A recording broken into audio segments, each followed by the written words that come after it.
intended for mature audiences. The views and opinions expressed are those of the panelists and do not reflect in any way those of the podcast partners, sponsors, or affiliates. Enjoy. Hi, this is Michael Buffer, and you're listening to The Voice of the People. Let's get ready for Boxing Voice. BoxingVoice.com. Beyonce Productions. I must be the greatest. Let's get that done. I've been here before and I know what it takes. Hard work, dedication. BoxingVoice.com. They want this. He's the best. Win, lose, or draw, we coming to fight. Ain't nobody take that away from us. We're coming to fight. They do what they can, I do what I want. When you look at how he throws that left hook, it starts out really low. We're going to see what kind of character he has. Oh, and the lefts and rights by Maidana. And it's all Marcos Maidana here. A lot of those punches off his shoulder. I think anybody out there listening or the key, anybody, you think that that's a dangerous deal to make. I think it's a perfect deal to make. BoxingVoice.com. 15 minutes. Can you be strong for 15 minutes? Can you? Listen, the concentration is weaving a little bit. Pick it up. Pick it up!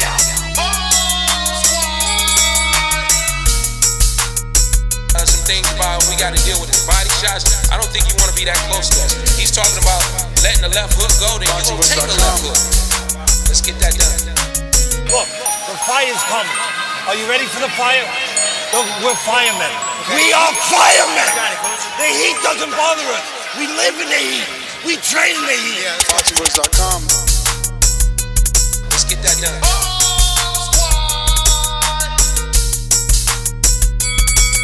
Danny, how much of the difference is it for you at this weight? You got weight, man. Yeah, I'm working out. I lost like 35 already. Everybody's a threat. Puerto Rico. Miguel Good morning, TBV. Let's go, ladies and gentlemen. We are back with another one, and it is a good, glorious Wednesday morning. We have so much scheduled for you. This morning, we got Steve Marcano at 10 a.m. Then at 10:30 a.m., we got Jessica McCaskill, the WBA, WBC Unified Champion, joining us on the program. And we got a full panel of hosts, so we're ready to rock and roll, man. Very happy you guys are joining out with us right now. You know the number to call in is 1-425-569-5241. Press 1 one time. Voice your opinion right here on the Voice of the People hotline. Today's topic is Tyson Fury versus Deontay Wilder, the third fight, the rematch. The trilogy is being postponed due to the coronavirus pandemic. And Tyson Fury relinquishes his UK boxing license. And the way writers are posing this, in order to avoid any sort of court proceedings by simply relinquishing his UK boxing license, he's evading these things, or the allegations anyway. More allegations for Tyson Fury. So that's what we're talking about this morning.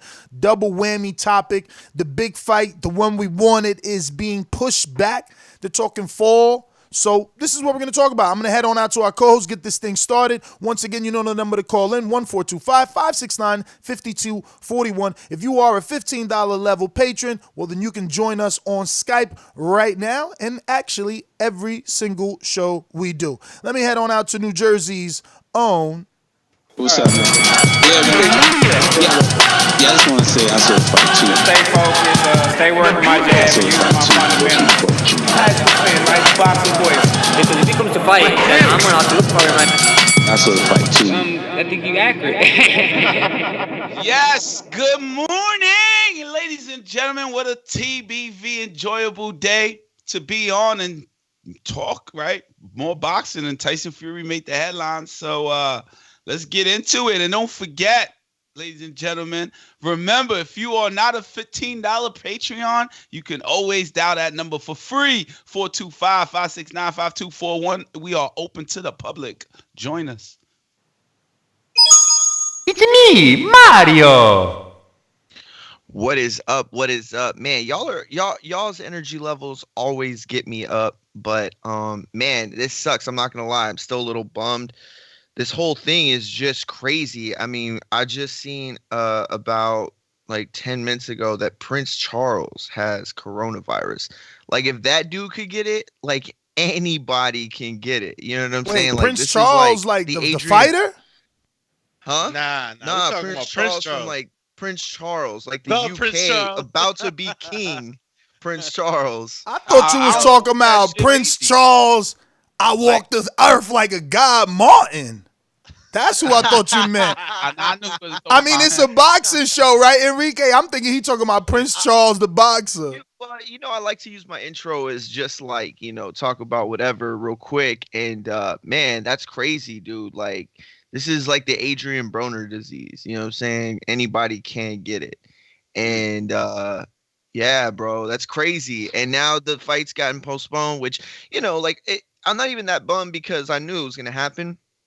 And to be honest with you, I'm kind of happy. And we'll chop it up more, but I just think it was the best thing for Wilder. But, yo, what up, Enrique? What up, Doomy? What up, Ness? I'm the most brutal and vicious and most ruthless champion there's ever been. There's no one can stop me. Lynch is a conqueror. No, I'm Alexander. He's no Alexander. I'm the best ever. There's never been anybody like me. I'm Sonny Liston. I'm Jack Dempsey. There's no one like me. I'm from Nairclaw. There's no one that can match me. My style is impetuous. My defense is impregnable. And I'm just ferocious. I want your heart. Get up! Son of a bitch! Good morning, TBV champs. You know, it's your boy Alex Doomsday here with you, checking in with the panel. I know right now I'm looking at Marioski. Marioski, you had a late night last night? It wasn't even that it was late. It was that, man, it was just long, I guess. I'll put it that way. Yeah, I had a lot of stuff happened in like a 4-hour span. You know what I'm saying? And again, we're feeling the impact of this crazy virus, man. Prince Charles, wow, that's crazy. And it continues to affect our sport, man. Looks like this fight is not going to be on time. It's still being spoken of by Bob Arum that it's going to be their next fight, but it's looking to be later towards the fall. I like what you said. You said that this is good for Wilder. This is, I guess, gives him a little bit of more time to, I guess, I'm not going to say get over because I don't know exactly the man's state of mind, but to kind of like let those wounds heal a little bit more and maybe get a better adjustment into a camp so that this third time around he truly nails the last nail on the coffin, man. But yeah, Cash Wheezy. Yes, indeed. Yeah. What up, Yo. though? Think about this fight being postponed in this way, man? You think it's really going to be October or this Corona thing is going to be over with a lot sooner? Well, Corona's not going to go away, but it is going to start flattening because, on the news yesterday, it was saying that the social distancing and people staying at home, it is working, that we're seeing less and less people who use those thermometers connected to web, that the decrease is going down on feverish areas. And New York is still a hot spot, though. And New Jersey's second in place, by the way. But yeah, man, the fight would be pushed because of, we got to go through this wave of Corona. So I was not expecting it to happen in July. Camps are really closed. Like, who's going to go spar? Like, I was thinking about going to Nestor's because I had the e-camera idea. And I was like, nah, I ain't going to go over there. What if they sick? What if they look at me like I'm feverish or I'm asymptomatic? So, I'm sure that paranoia still exists. And in January, in July, when things start kicking back, people are still gonna be like, "Hey, yo, you all right?" They're gonna still cover their mouths and shit. Yeah, but bruh, I I don't know if y'all seen it, man, but there's this clip on Instagram. I swear, everybody does everything for the gram. So some dude is obviously some Instagram comedian walks into a McDonald's, is an African American girl ordering her food. He just straight walks up to her. He's fresh. He got the red sweater, some matching red sneaker. He fresh. Got the dreads all done. Just sneeze on. Achoo! Bruh, sneezed hella hard on her. She turned around, started blacking. So now he trying to tell like, yo, it's a prank. It's a prank. We doing it for the gram. She, I don't give a fuck about the gram. I don't care about this. Why would you sneeze with this coronavirus? Ah! Yeah. Bruh, he had to buy her food. Yo. She threw her soda at his ass. He had to buy her new food. You know when before Corona, when people would be sick, they'd be like, yo, I'm sick, and they throw the elbow. That's just gonna expand now, because you can't tell who Corona. Let me tell you guys something, bro. I went so to that you're gonna see that effect in gyms more, especially in boxing gym, because it's real physical and close and sweaty. You know. Let me add this other piece here, this other pop culture piece, right? So my conspiracy theorist friend in Cardi B gets on her live, and she like, yo, y'all need to think about this. Why is it that they telling y'all if y'all ain't feeling no symptoms, don't ask for a test because you ain't got no symptoms? But any fucking celebrity that don't got symptoms, that's just a celebrity that feels like wanting a test just to be sure, gets a test, then test positive, and they didn't have symptoms. So what's really going on? You know what I mean? Nah, I got a stronger conspiracy theory. But she got a point, bruh. Like, come on, how you gonna tell me don't overreact if I ain't got symptoms? But then every actor that's balling, you give them a test. Tom Hanks, like, well, I got it. Everybody got it. Politicians got it. The whole NBA, you know, they tested all these players. Y'all jump into conclusion. Y'all got hood conspiracies, man. Yo, Cardi B, pop culture. Cardi B, pop culture. No, Cardi B she catered to the culture. That's it. You know? I mean, she keeping it real though. How you gonna tell me don't ask for a test, but then celebrities could get tested? She could get tested. She got tested? I'm sure she got tested. She balling. She been getting tested. Let me tell you. Oh, shots fired. Stop talking then. She got personal relationships. Bro, it's real, man. I'm in the supermarket, bro, and I felt like I wasn't even prepared. I mean, people because you seen everybody with the mask. No, because you seen everybody with the mask. Yo, one of my mans in the supermarket was looking like Bane, bro. Like his mask was next level. I'm looking at him. I'm like, damn. The other dude looking like Darth Vader. Like, motherfucker. Yeah, I don't do the mask on a mask. Like, yo, I'm not that person driving around with the latex gloves. Like my car, I Lysol my shit. I know, real. And I Lysol it right before I get in. But I am getting out like this. I'm getting like I'm about to rob the store. Like, yo, but you got to remember that the virus lasts way longer on fabric. So, you know, it's just. No, that's not true, too, man. Yes, it is true. Yes, it is true. Oh, man, y'all ain't listening to Dr. Fauci, man. That's the real nation. Bro, we got our own doctor coming on who's actually handling the pandemic. We the shit lasts like what's 3 his hours name? And it's dying. Enrique already loyal to Washington. What's your doctor's name? Anthony Fauci. He's the nation's Fauci, nah. That ain't Enrique. Yo, they already got Enrique and replaced him with this dude. He a clone. To spread the propaganda. BS. Yo, it lasts longer on metal, but it dies. Heart surface. It lives strong in your body. It doesn't have legs. It just is transported to your mouth or nose or ears or eyes by you touching your face. It don't crawl. If it's on your bed, it ain't gonna crawl and slither into your mouth. That's not how it works. You could take deep enough breaths that you can inhale the germs that's stuck in your mustache and your beard. That's why they keep telling you to keep it low. But listen, here's the thing. I'm not even that worried because I said this at one of our first coronavirus shows, which now it feels like so long ago, but with boxing it's so different. Like these guys have to have promotions, these guys have to have certain things in place. Like baseball season, I'm not saying that it could just start like that. I'm not saying the NBA can just start again, but it's going to be like a matter of days or a week that they're going to prepare before they go back into the season. The boxing doesn't work that way, so it doesn't really scare me that they canceled the fight in July. And I don't think we'll even be out that long. Here's the thing. I'm pretty confident by the summer we'll have a boxing fight. By July, we'll have a boxing fight. It's not going to be Deontay Wilder, Tyson Fury. It's going to be but different, it'll be something. Of course. The reason why the postponement is way back, and we're going to see it, right? You're going to see it not only in sports, but you're going to see it in people's performance in life when they start gathering again. Because you got to prepare for a fight, right? You need to change the camp. And that requires you got to use other people in your camp who possibly can be feverish. In baseball, you need to train before you go, and they have the preseason. They're not having that. You know, so that all has to be pushed. It's not optimal. It's not optimal. I mean, look, I'm pretty sure these guys could have found a way to train. You know what I'm saying? They have the resources and such, but it's you're gonna have to pass. Yo, before you come to anybody's place, they're gonna be like, yo, you feel feverish? Yeah, I mean, look, they got the resources. You might not get the best sparring because of that shit. Let me get to the point where I'm making. They could do all of that. They could have all the sparring partners tested and everything. But at the end of the day, this is money. How you gonna sell tickets? How you gonna take care of all the money that's gonna be left out on the street? That's secondary though. That's secondary. And it's first to a lot of them. No, it's first. It's the purpose. But also the fighter and the trainer's purpose is to win. If they thinking about money, they're not training hard enough. So training is very important.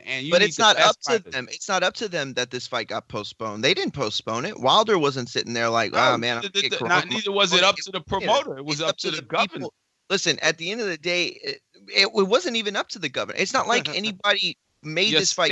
Your state made it mandatory to shut your gym down. Not till July, though. Not till July. That's what I'm saying. This fight was in July 18th. They got pushed back. The reason why they did that is because exactly what Doomy said. Because it's going to be so hard to sell tickets. Like, you're absolutely right. Fight camps would be so difficult, but these guys have the means to figure that out. I mean, we have guys that don't make half of what they make that have been trained. How many weeks is mandatory to have a good camp? 8 or 16? What is it? 8 is minimum, but you could go to 10, 12. I would say 10 is like the. All right, how many months is that? How many months is that? That's 3 months if you go 12. All right, we on lockdown now. So now let's add up the months to a fight in July. How are you going to train 8 weeks properly? Well, they said that this thing was probably going to be, checked in. They had hopefulness to end the April 30th if they could have a control on this virus. So I don't know if that goes along. See, if let's say this Corona thing gets under wraps by May, all right, May we're clear, May 1st. You got April, May, June, July. You got 3 months. April, May, June, July, August, September. So when do you really start camp? You know what I mean? Is it gonna? You start immediately, but now you got to filter people. Yo, the part of this whole, I'm going to give you the real conspiracy theory. My conspiracy theorist friend told me the reason why this whole shit is going to happen. You know that chip we always talking about? Yo, they going to put a chip in you. And how people are like, yo, I ain't fucking with no vaccinations. Yeah, now, ID 2020. Now your vaccination is going to be mandatory public records. You're not going to get hired. You ain't going to open a bank account. If you read the Pale White Horse, this has been talked about since the early 50s, man. Mm-hmm. I've been knew about all this crap, but all right, so we talking about boxing. I'm just trying to infuse it. Now you going off the trail. What I'm saying is that what you're mentioning, the rice grain chip and all that being controlled by medical, it's already been known. I know. So I just had to put it back out there to get my July push point together. That's what I'm saying. So let's say if Bob Arum said that the fight was supposed to happen in July, but now it's going to happen in the fall. If Tyson, but he always wanted it. He always wanted it in the fall. He said it like, "Yo, we got July," but they wanted it in the fall. So this is actually the best thing to happen for the promotion. Bob did want it in the fall. We had an interview with him. We should schedule him again.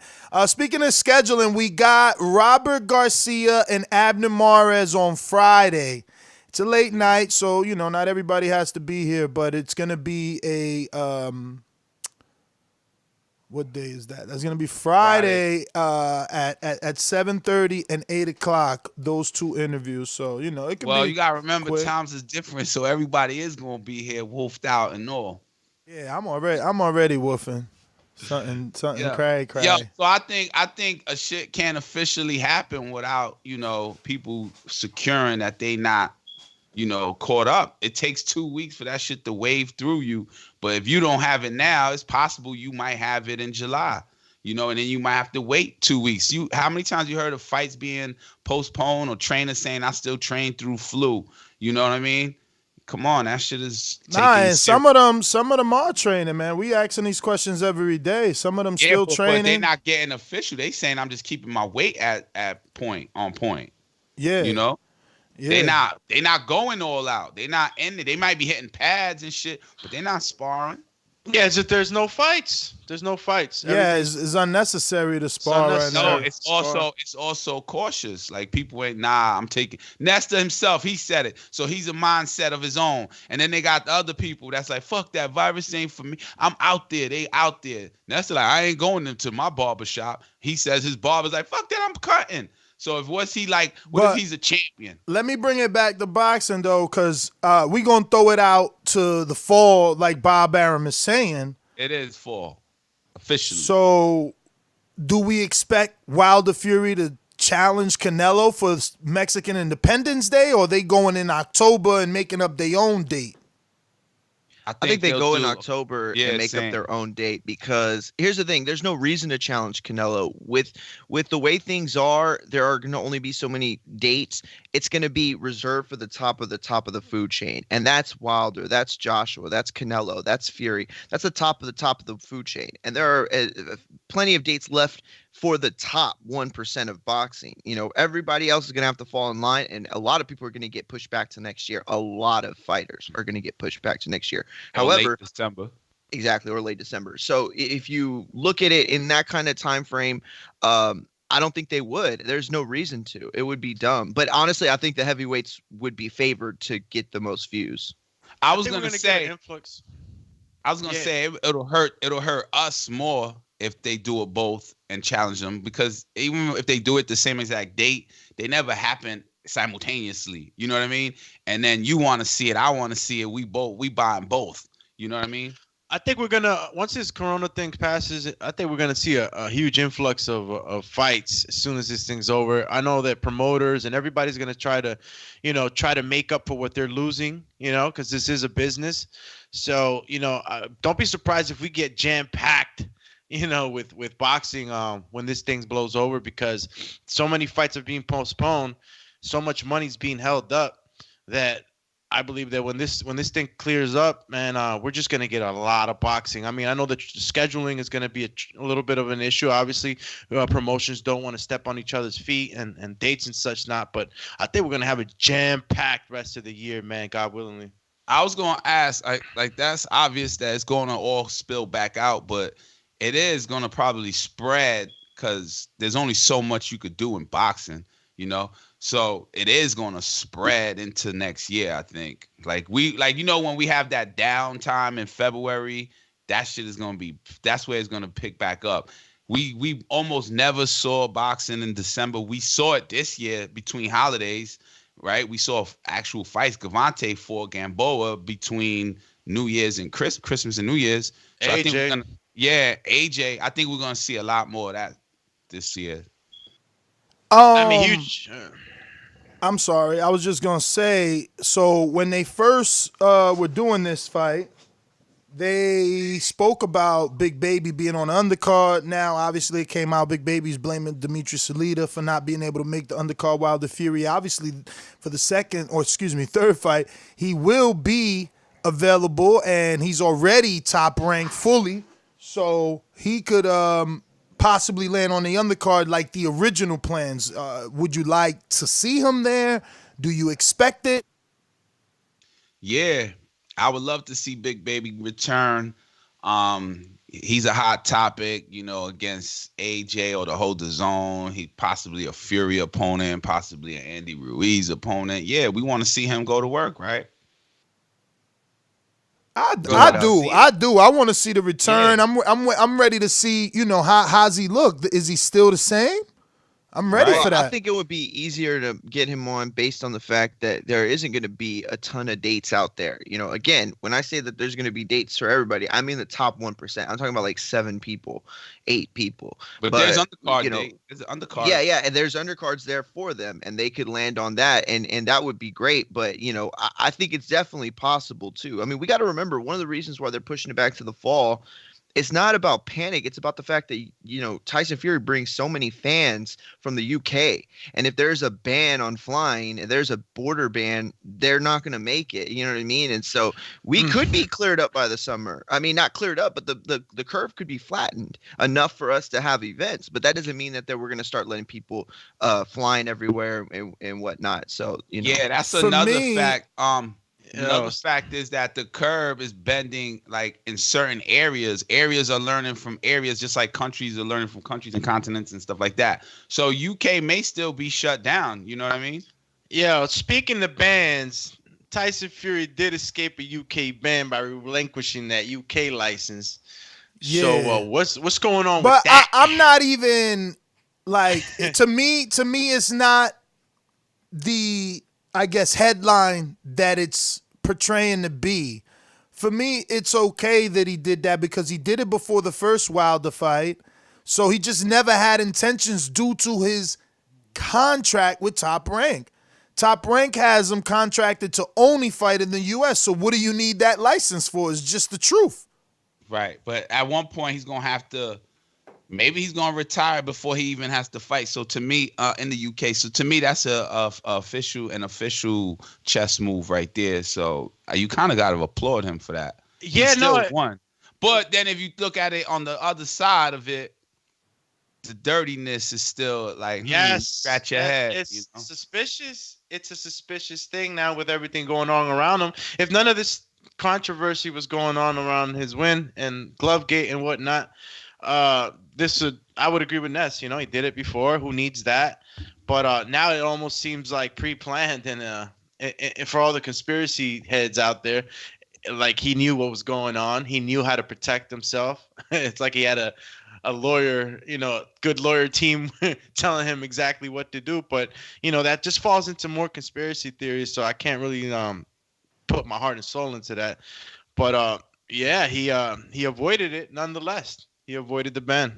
Really? Yeah, I can't call it, man. But here's the thing. I didn't really even know about it. And Joseph or Supermax said that Fury had been given up his license. He relinquished his license before this. So but it was before the first fight. Yeah, before the first fight. I'm sorry. I didn't hear you say that. I'm sorry. But did he test something? Well, I don't know. I don't think so.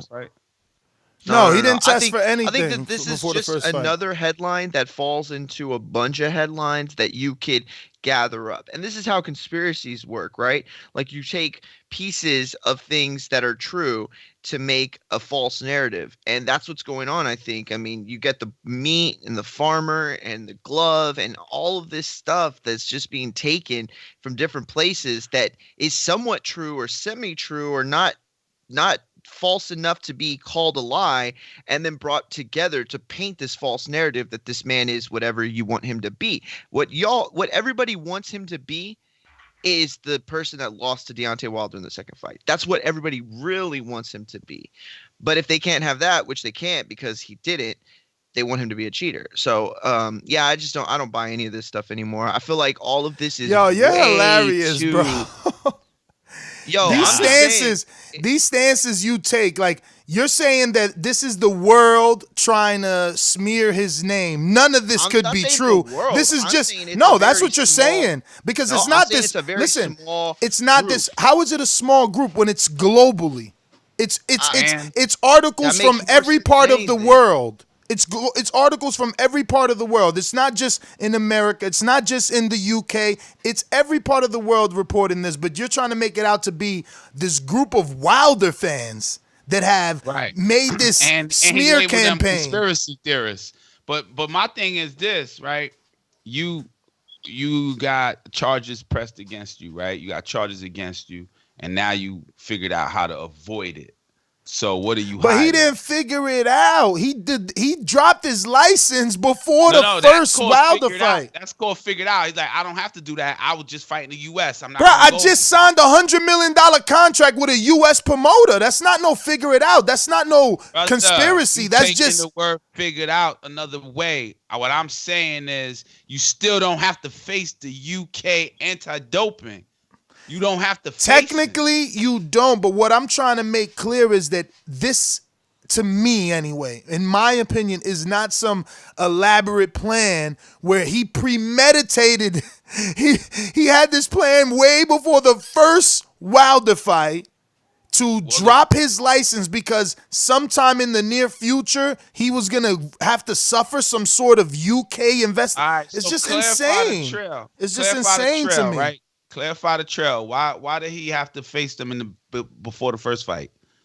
Why did he have to see the? He didn't face anybody. Listen. But we keep saying he relinquished it before the fight. Relinquished his license. Yeah, he relinquished it because his UK boxing license.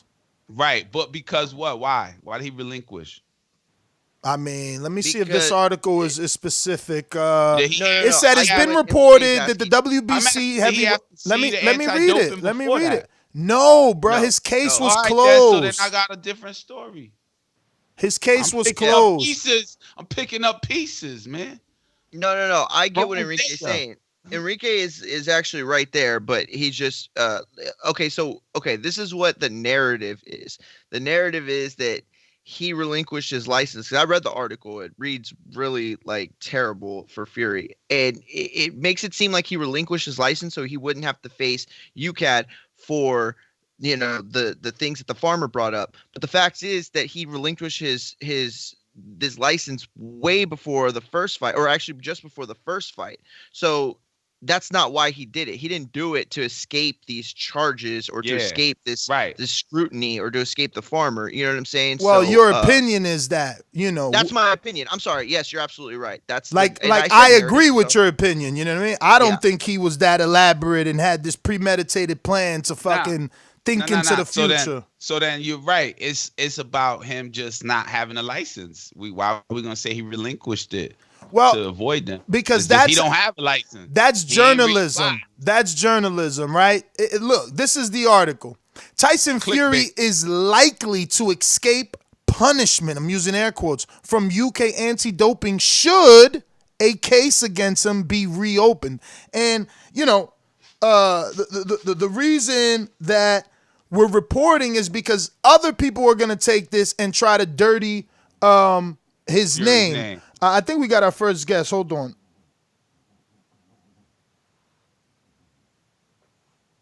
I mean, so I'm making sure that we read this together and realize that, okay, he is not doing this. This is not premeditated. This is just, poor journalism trying to get clicks. Because look at what they say. It says Tyson Fury is likely to escape punishment from the UK anti-doping should a case be open. Should means there is no case. Likely means they don't know. It's been reported that the WBC heavyweight world champion formally relinquished his British Boxing Board of Control license before victory of Deontay Wilder. Let me double check again. I don't see him on the line. Oh, he's texting me. All right. Now, so they give you those, slightly, tainted facts, and then they go into the gossip, right? Which has nothing to do with 2020. Fury, along with his cousin Huey, had drug tests show the higher than permitted levels of narnadone. Those narnadone levels were spiked as a result of Fury's eating uncastrated wild boar. Again, now they're using Fury's alibi, which he did. Okay. Uncastrated wild boar supposedly can transfer nano to your body. I'm sorry that I was texting. So it has supposedly high levels of nandrolone or something like that. But look, at the end of the day, but wait. The whole thing about the okay, there he goes. I'm looking for a 702 number for some reason. Sorry about that. Steve Marcano live on the show. Thank you. Good morning. How are you, sir? How's COVID-19 treating you? Everything is fine. We're good over here. Just locked in, relaxing. Definitely sound like things are going good because I seen an article on Boxing Scene that you guys are looking to do 3 shows in June. I guess you got to unload some dates because of this postponement. Yeah, but I don't think that's going to happen, to be truthful. I don't think anybody's going to do any shows in June because we're not all up and running by, say, April 1. We'll never make a June 1 date if we don't have 8 weeks to promote and, everything, all the logistics for television. If we're not 8 weeks out, we can't do a June show. So we're just hoping. We're being very optimistic, but, it's the end of the month already, so I'm trying to get the Philly special date in, so I'm just hoping that we can be up and running by no later than April 21st, and then we still can get that June 19th date in. That's what we're really focused on right now, trying to get that date up and running. We wanted to do the first week of June, but no, it's not looking likely at all. So today's topic of discussion falls right into, I'm sure, whatever you have planned. It looks like Top Rank and PBC are planning to go in the fall with the Wilder Fury.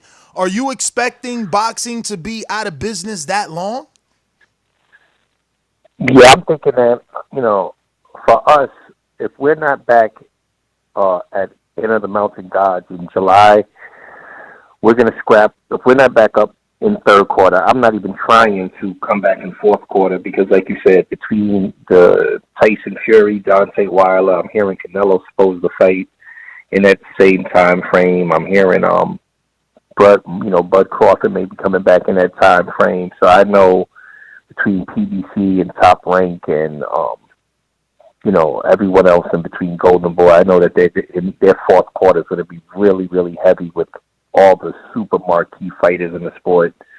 And I'm just going to back up and let them have their space and then hit the ground January 1st and do 3 dates a month for the entire year and dominate on that level. But if we're not back in the third quarter, you probably won't see us back in the fourth quarter except for one fight that we're going to do in Detroit, which we're going to probably give away a lot of the tickets and just be real supportive of the sport and make sure a lot of the guys on Impact have a payday before Christmas and make sure that the fans get to come out and watch something, if not for free, for an extremely reduced price. So we'll figure it out.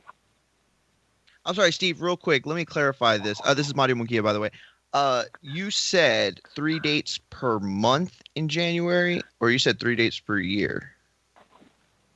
3 days per month. We're going to do 36 dates in 2021. Wow. Okay, We're that definitely, is. We're definitely going for 36 dates. Wow, that's amazing.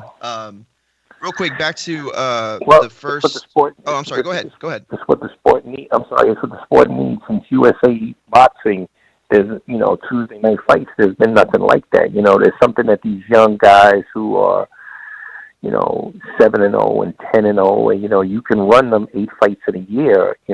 They can they could be Canelo. Canelo's only in his. I don't even think Canelo's 30. I think he's in his mid to late 20s, and he's already had 51 fights. I'm really trying to build superstars and greatness in the sport and people that have real brand recognition. And you can't do that fighting a guy 2 times a year.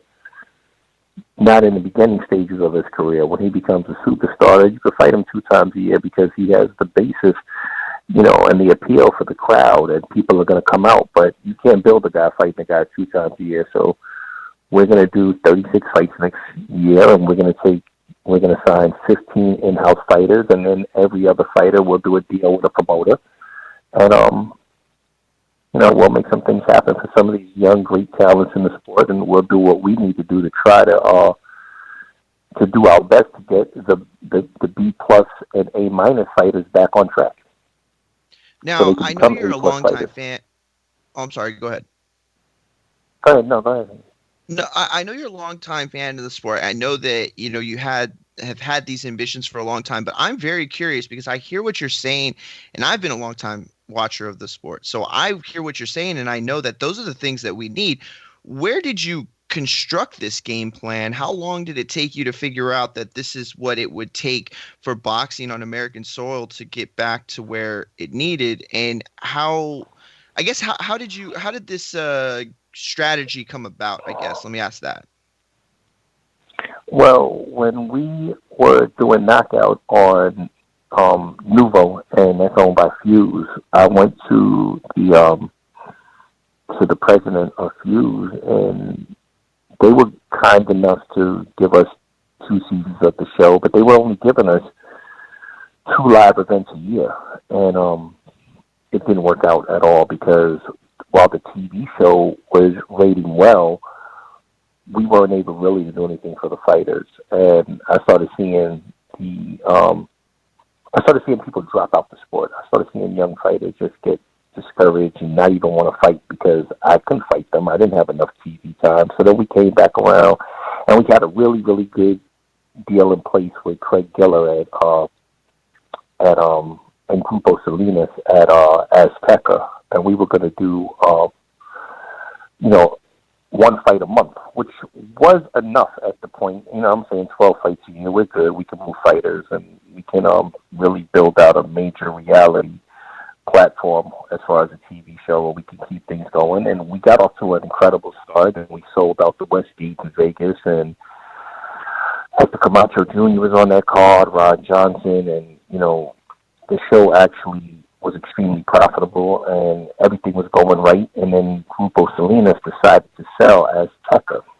And when he sold Azteca, I found myself with a dilemma because I could have definitely sat with Mr. Giller and kept my deal in place, but he wasn't in a position to give me as many dates as I wanted. So I actually just backed up from the sport, and they wanted us to continue to do the reality show Knockout, and I decided to cancel the show. Like, Knockout never got canceled. I just decided not to film it because I was doing really a misjustice to the sport. I'm showing the sport, and I'm not utilizing these fighters in order to move their career. I'm just turning them into reality faces instead of what they really are, boxers. So I decided to just relax, and I met a gentleman named Terry Arnold at Impact, and we were discussing boxing, and we were discussing reality shows, and I was like, hey, how about if I can come over here and we can structure a deal, and the deal could be financially feasible to all. It could be a win-win, and give me a shot. And the people at Impact saw what I saw, and the agents that represented Knockout helped me structure a really, really good deal for fighters. The deal is actually better for the fighters than it is for me overall. I structured the deal, and now, what we're doing is a little different. We want to do not just boxing matches, but we want to do deals with web series, and podcasts like you guys, and we want to advertise and promote fighters on the conventionals, the boxing scenes, like you said, and the fight news, and all that. But we also want to build stars like the WWE does and like UFC does, and that's why we're sitting down talking with TMZ to see what we could do with them, and we're sitting down talking with a lot of mainstream publicists and social media people because, if you could build this the right way, you can definitely have stars like the UFC does with this Logan Paul guy and Jake Paul. They're not professional boxers, but they're selling out the Staples Center. Well, they're professional boxers now, but they're selling out the Staples Center, or what UFC did with Conor McGregor and Floyd. Now, a lot of people say that's not good for the sport, but I disagree. Anything that brings more eyeballs and brings these millenniums to the sport is good for the sport because it's a great sport, and once people see it, they're going to like it, and once they like it, we're going to get more fans, and fans is what keeps anything alive, whether it's music, film, television, or sports. So I look at it as a good thing. So that's where we're at with everything. So, Steve, man, what is I don't know. I heard some stuff with a promoter that maybe Impact isn't giving enough to get the right fights done. Well, I don't know what promoter said it, and based on the level of competition that we've had to this date, from what I understand, we've are definitely more than fair in the marketplace financially. A lot of these promoters, no disrespect to them, they come in and they're like, we need you to give us a major site fee or a major television fee or a major licensing fee. And that's what killed the sport. You want to take a whole bunch of money with fighters that don't generate a whole bunch of money, and then you don't want to worry about the livelihood of the sport. You don't want to worry about can the sports maintain and sustain several financial losses. Where's HBO? Gone because of greedy promoters. Where's Showtime right now? Limited dates. because of greedy promoters. Where's any other outlet right now outside of Impact that's on American soil that could give promoters even a shot? So, we'll put it out there. We're giving, decent deals to people. And I've been doing boxing. I've been in sport for several years, and I know that the deals that we're giving promoters from a financial standpoint is good as long as you're going to turn around and do the work. But these guys, they just want to come take site fees from casinos. They just want to take money from networks.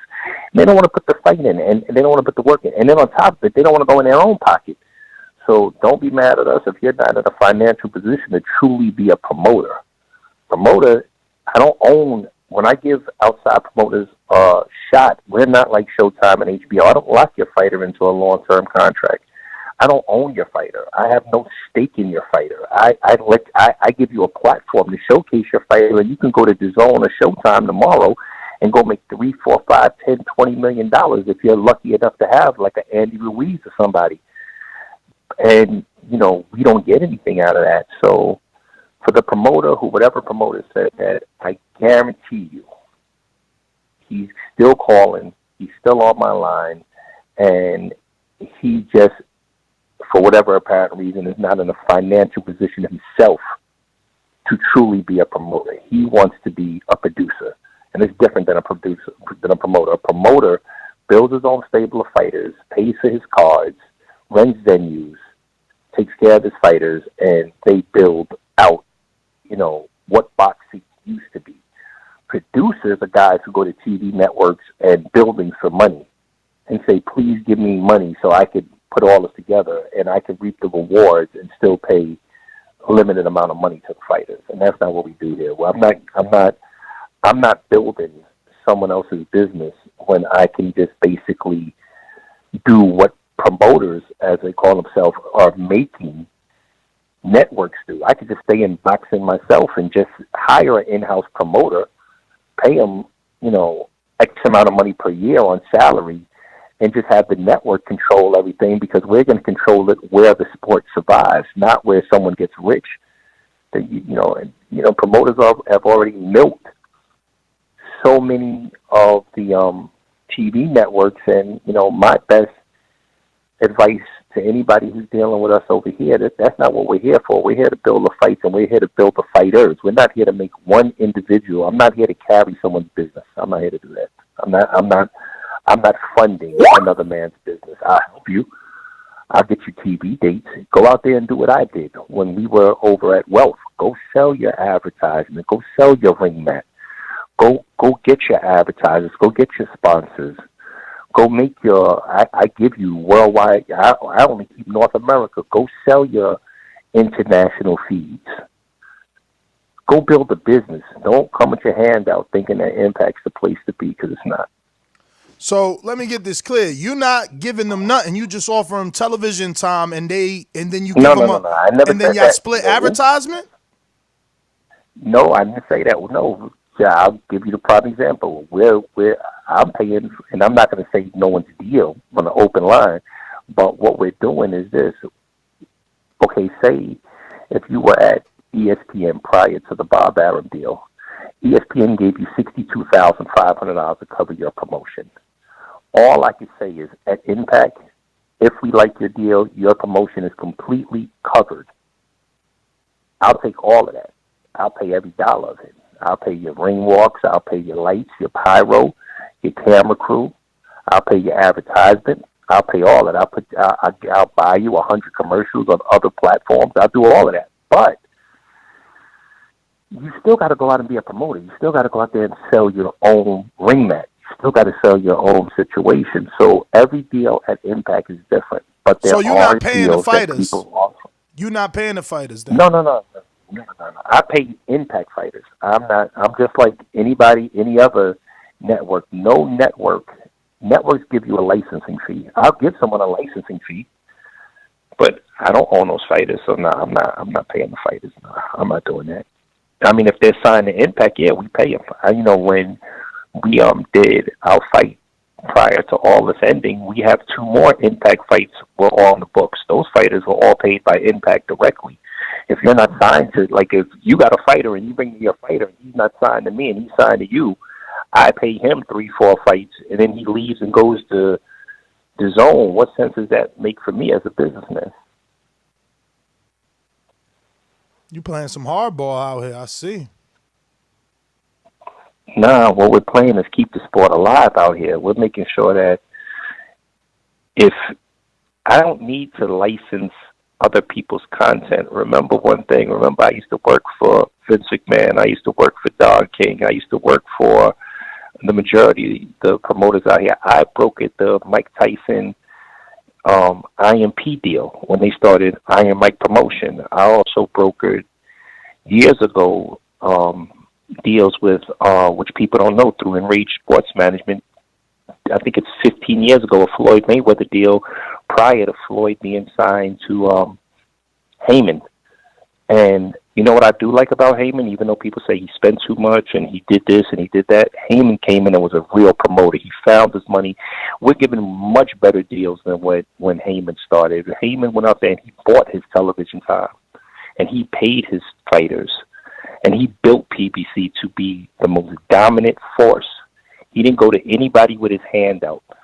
So it's not that you're playing hardball when you're telling somebody don't come with your hand out. Well, I mean, many people would disagree. Many people will say that he's single-handedly the reason of HBO's downfall. He had guys like Andre Berto getting paid $1 million on HBO to fight Freddie Hernandez, and then he took all his fighters from HBO and tried to pull the plug on them, went to Showtime, basically did the same thing, absorbed all their money, went to PBC and Fox and Waddell and Reed. Like, obviously not everyone feels the way you feel.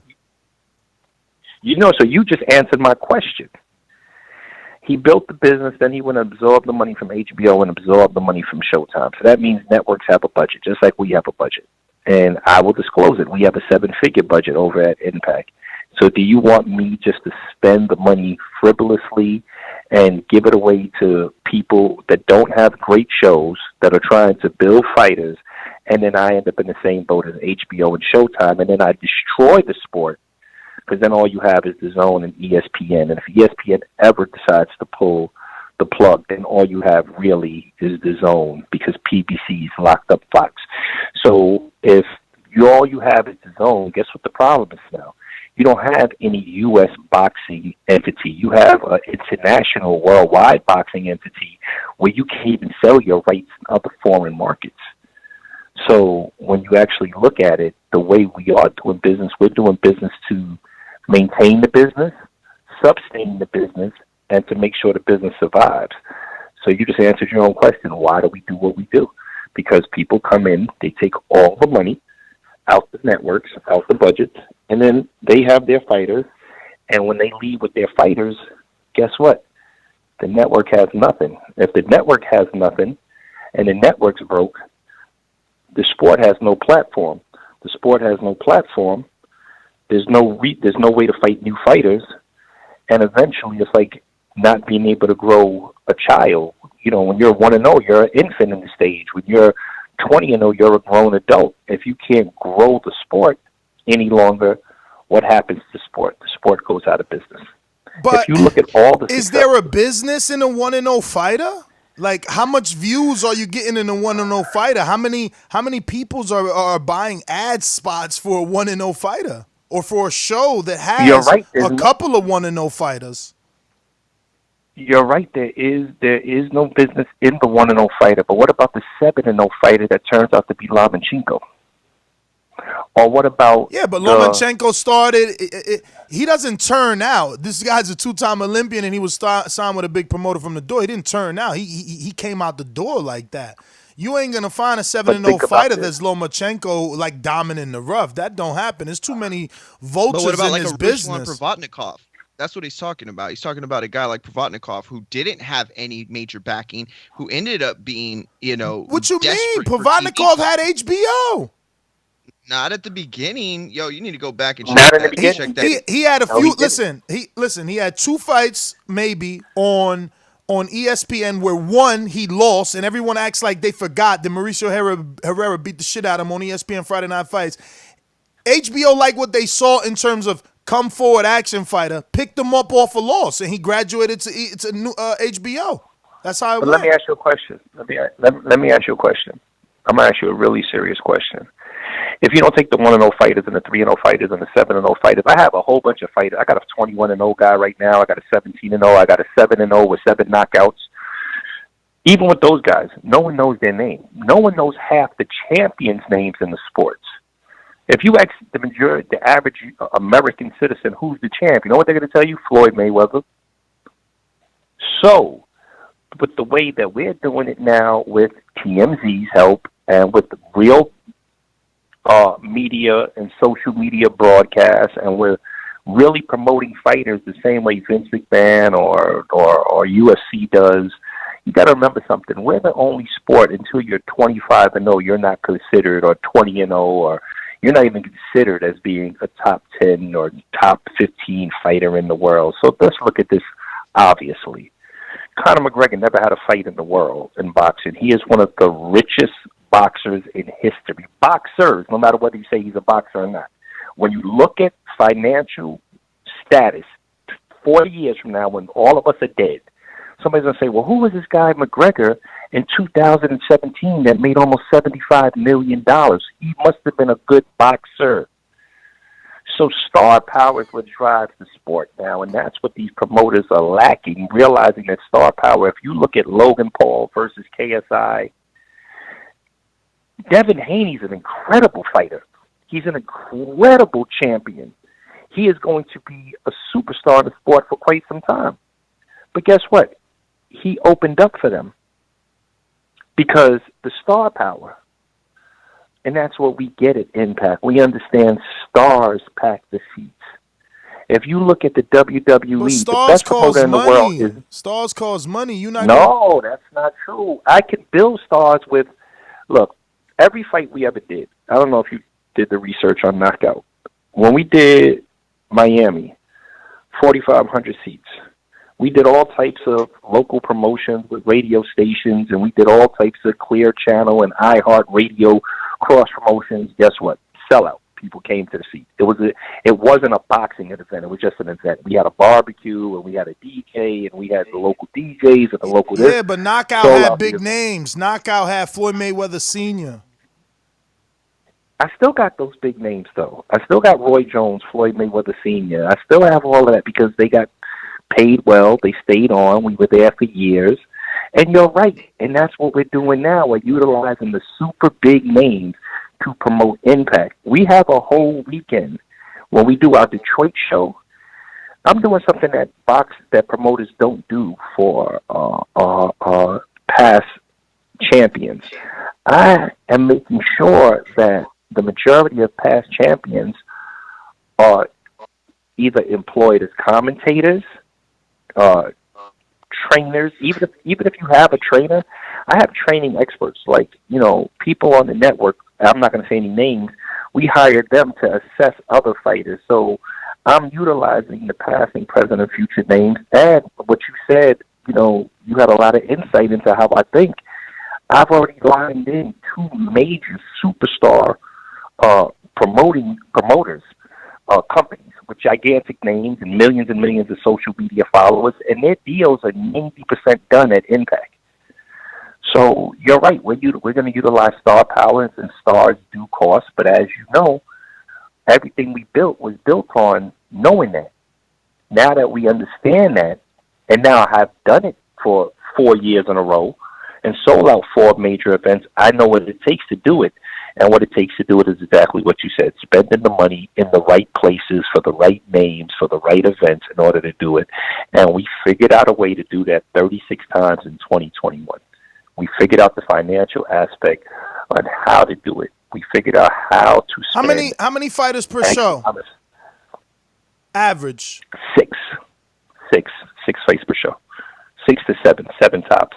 6 is a normal. So we're looking at like a little less than, I don't know, I would say like 200,000 per show. Something like that. You're close. You're very, very close. Very close. Some maybe a little bit more. I mean, it all depends on the show. I mean, the math adds up to. The math divides to like 277, but I'm assuming, like you said, you're gonna be buying TV time and all these stars. No, we're not buying TV time. I mean, not TV time. I meant to say. I didn't mean to say TV time. Ads. Yes, that's what I meant to say. I didn't mean to see TV time, say ads and stuff. But what you're realizing, what you got to understand is this: I may have a fight that costs $500,000. I may have a fight. I got a fight on the books right now that's costing us $300,000. I got a fight on the books right now that we're going to spend $70,000. It all depends on what you guys were saying earlier. Am I doing a fight to build some 3-0 fights? I got a new series called the Undercard. I don't want anybody under 10 fights to be on that. Those don't cost a lot, but I bet you they're going to be extremely grueling, and because they're all TV fights, I bet you they're going to be extremely exciting.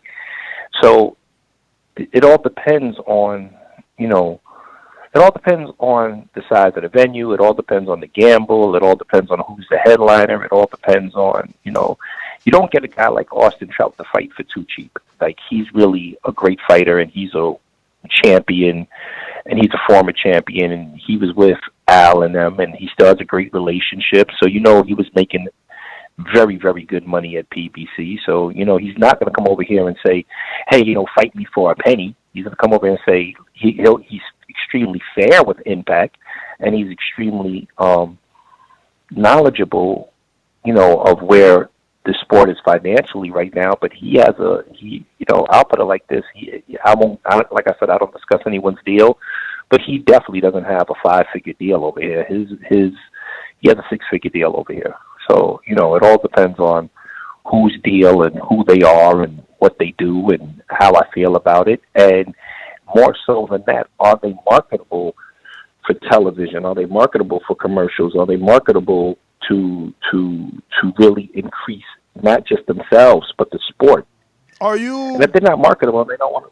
Are you gonna make that fight for Trout? Or are you gonna make that Robert Amenaza Garcia fight for Trout? Because I'm hearing he got it. We're gonna do something with. Go ahead. We're gonna do something with Garcia. I was about to say. I heard he was gonna get a deal with y'all. Is what I heard through the grapevine. So I'm just. Now, let me say it clear, and I hope he's listening. We are doing something with him. It's not structured yet. He's definitely getting a fight, minimum. But it's like anything else. This is different. This is not only just about fighters. We're sitting down. We're assessing our relationship with each fighter. Then we have a Hollywood agency that we deal with also. We have a social media agency, and we love Garcia over here. And yeah, he's definitely fighting on the network. Is it going to be Trout though? No, not right now. Not right now. No, definitely not. Trout has a major overseas commitment that we're trying to work out that will put Trout in a financial position where he could do whatever he wants to do. And you remember something, Trout only has 2 more fights at Impact, and there's already a lot of interest from, Showtime, Dazn. There's already a lot of interest back from PBC. And that's what I mean while we're fair. We're super fair. The kind of money Austin will make if he wins his next fight, which he will, I hope.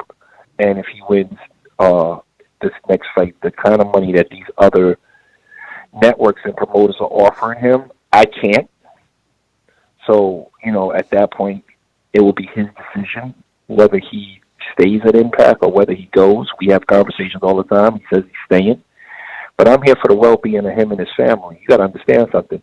When you're actually the network, we make money on ad revenue. We make money on reality TV shows. We make money now that we're doing in-house promotions. We're making deals with casinos. We're making deals with billboard companies. So I don't have to concern myself with what the fighter's making. Of course, if we bill you up and you get a multi-million-dollar fight, of course, I don't have to worry about the fighter's purse because it increases the advertising and the money for the network. That's why so many fighters want to sign over here, because I'm not taking, even if they fight for us, we're not taking an astronomical cut of their purse. We don't do that. We pay them their purse, so we're not taking their money as a promoter would do. So a lot of people have straight deals here that is actually more profitable for them. So that's what that's how it is with us over here. Well, Steve, man, I want to thank you obviously for your time. If you can, please give out any social media for anybody who isn't following you can do so.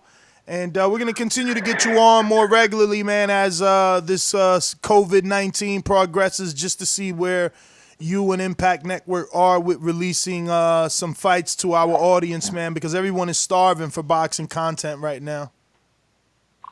I'll make you a deal. I'll tell you how much we support the fights.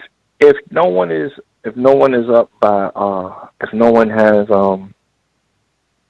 any fights planned for the summer, we're gonna go to Long Beach to Thunder Studios, and we're probably gonna we're probably gonna lose our shirt, and the network is probably gonna be really upset. But I'm gonna give at least one summer fight, no matter what. Like, we're gonna do it. I spoke with the people who I have to answer to at the network, and they told me if this is something that we really need to do for the sport, don't worry about the financial downfall of it. So we've already spoke with the people at Thunder Studio, and we're gonna do something anyway, just to do it. And it's not even, to make money. It's, when you really care about the sport and you care about the fighters, I got to make sure that I got people that have to pay their bills and have to feed their families. So no matter what, I'm going to have to do something soon regardless, because I got to get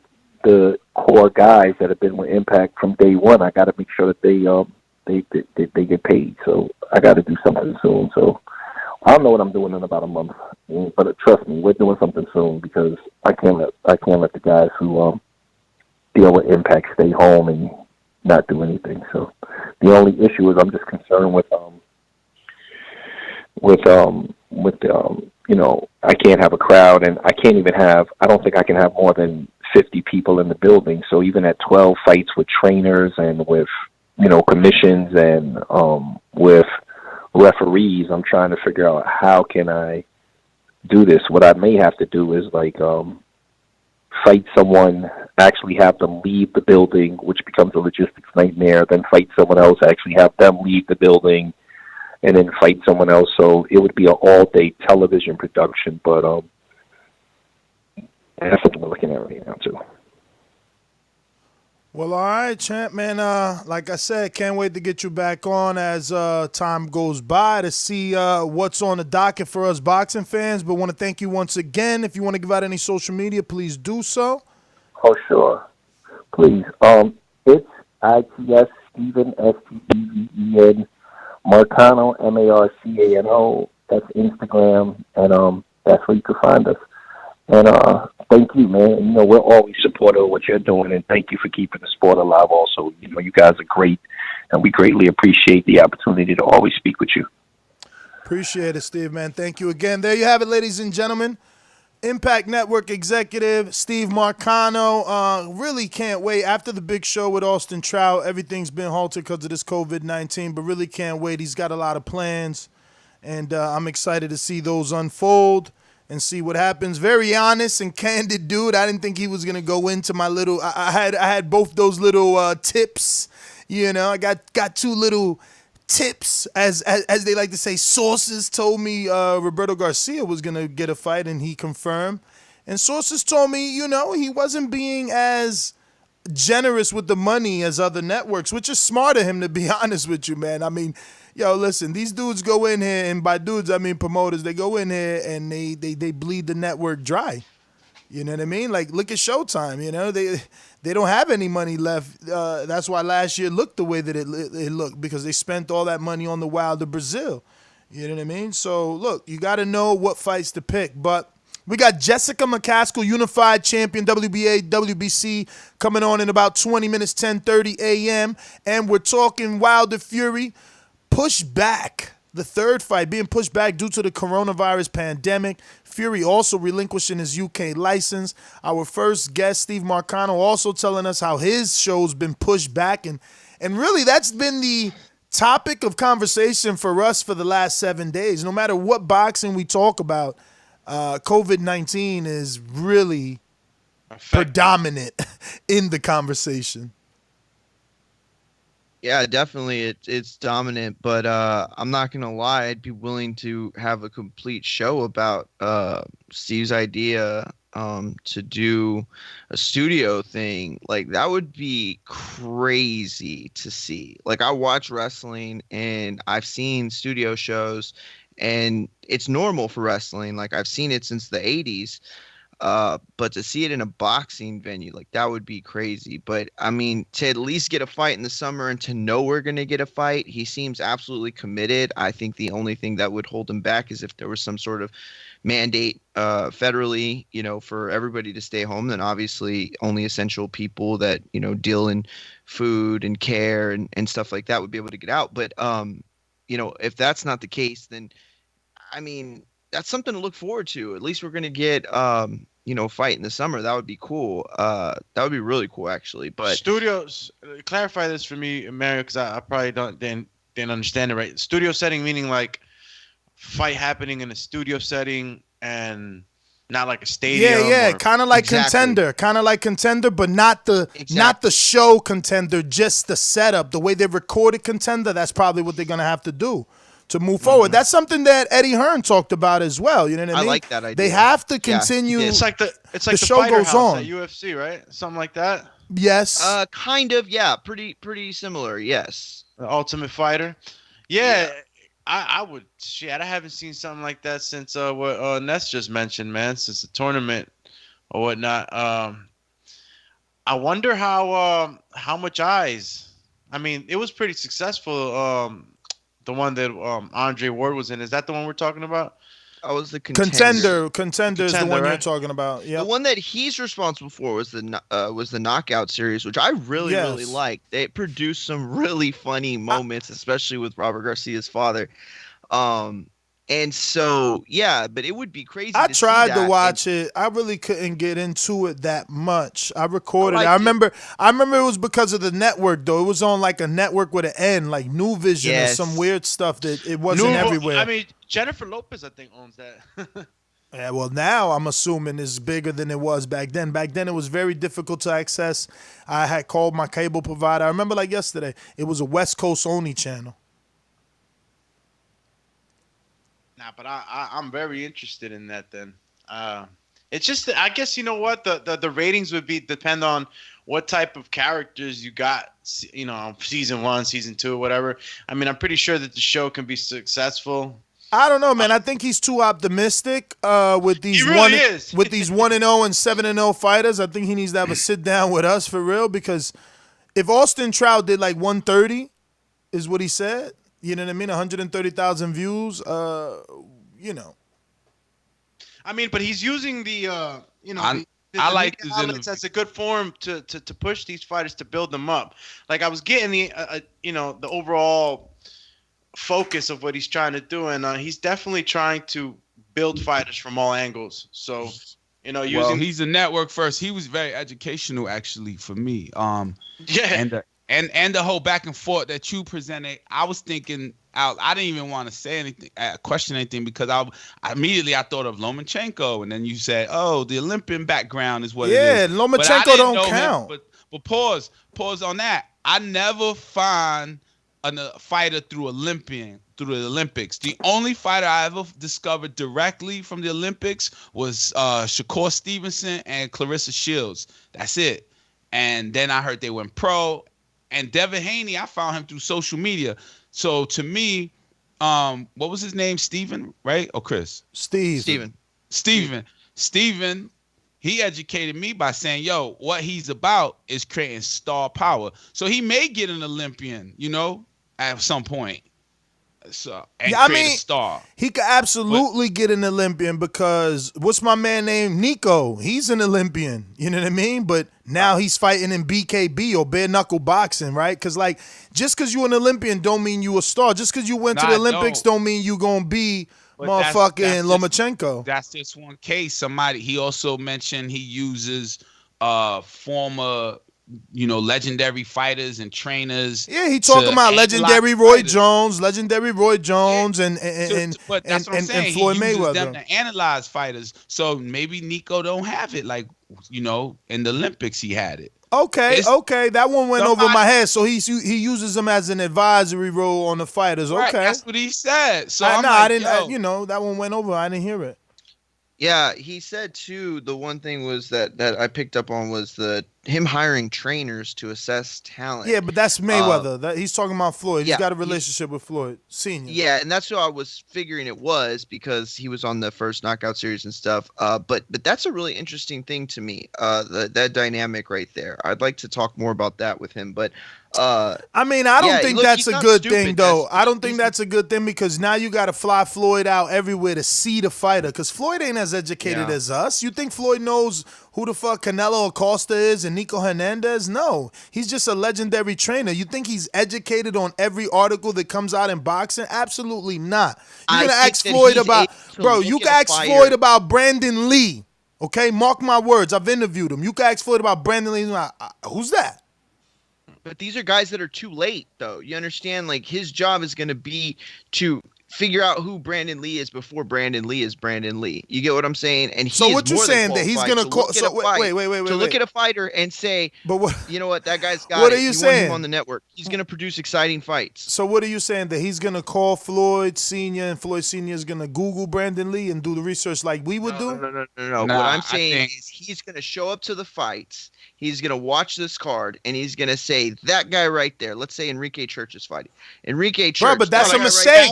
That's a mistake right there. Exactly. But isn't that a mistake right there? Because if he's going to show up to the fight, that means Impact already wasted the money on the guy. He got listen, if he comes out with $1 million prospect. Listen, it's only two ways. It's only two ways to use anyone as an advisory role for that particular position. Two ways. A, Mario, Brandon Lee, we thinking about putting him on the network, and you do what you used to do as a publicist. Mario worked as a publicist. What would you do? You do your research on that fighter, you come back and you tell the guy good or not. If they got the money, they fly you to the guy's gym. You watch him spar. You watch him train. You spend some time with him. But you kidding me? You kidding me? In that sense. See, I was thinking more of like discovering a needle in a haystack. Bro, if I'm going to sign a fighter, I'm going... Listen, I made the mistake with my first bulldog. I bought my first bulldog from the internet. Never in my life. Never in my life again. You got to go meet the dog, see the breeder, see the parents, see the living condition of that dog, especially this dog, because these dogs are fucking anal, bro. Anything will give them an allergy and they'll be scratching for the rest of their life with a cone on their head, okay? So if I'm going to do that for a dog, you think I ain't going to do that for a network, for a fighter?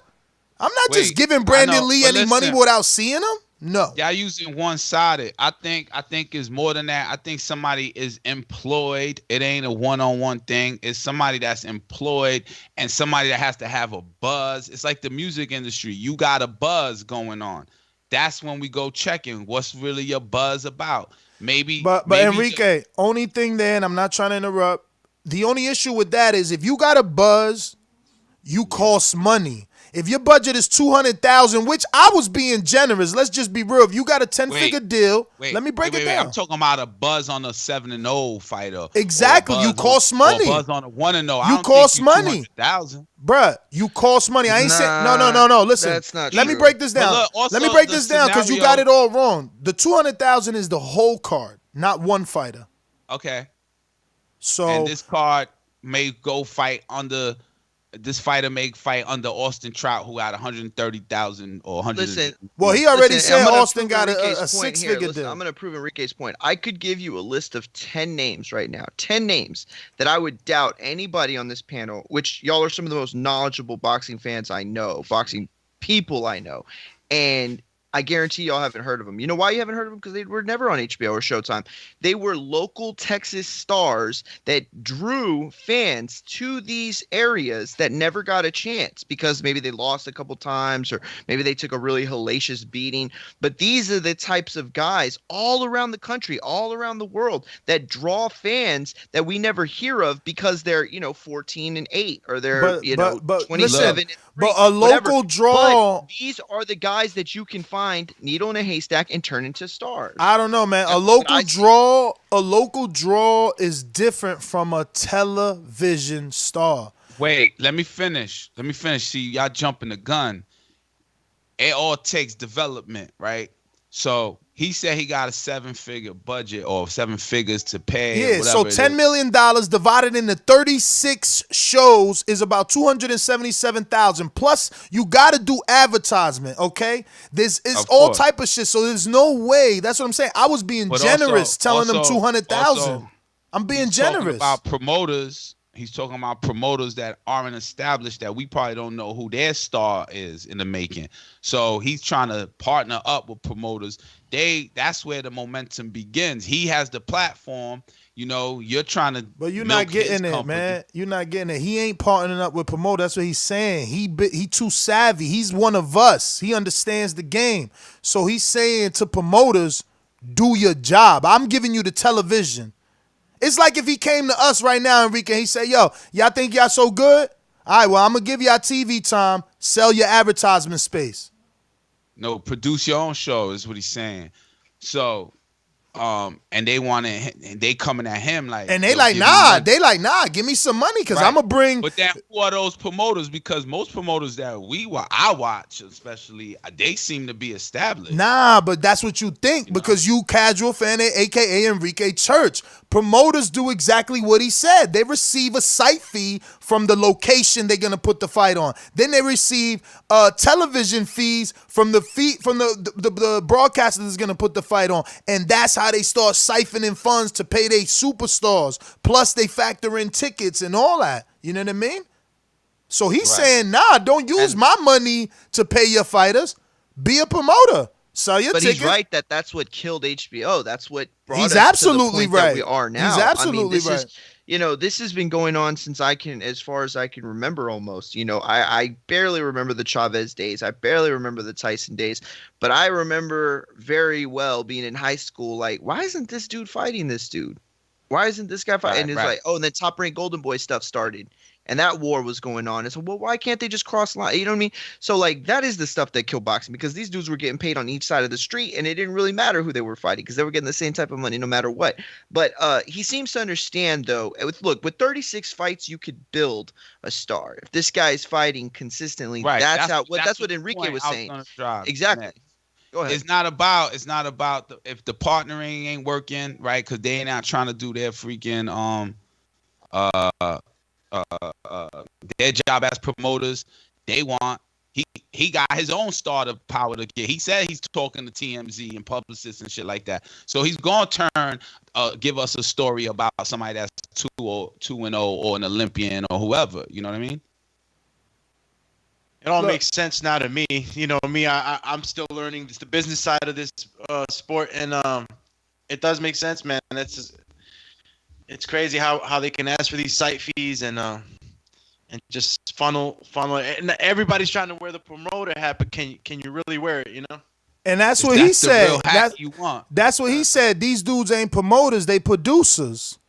They don't want to promote, and that's not what he's partnering with. And we'll see though, because I'm interested to see. You know, he talks real tough, so I want to see him do tough things in the sport of boxing. We got Jessica. Because everybody thinks somebody's taking advantage of them. You know what I'm saying?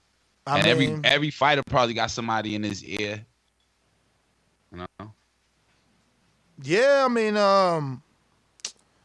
that's just the way of life, man. People are reluctant to trust.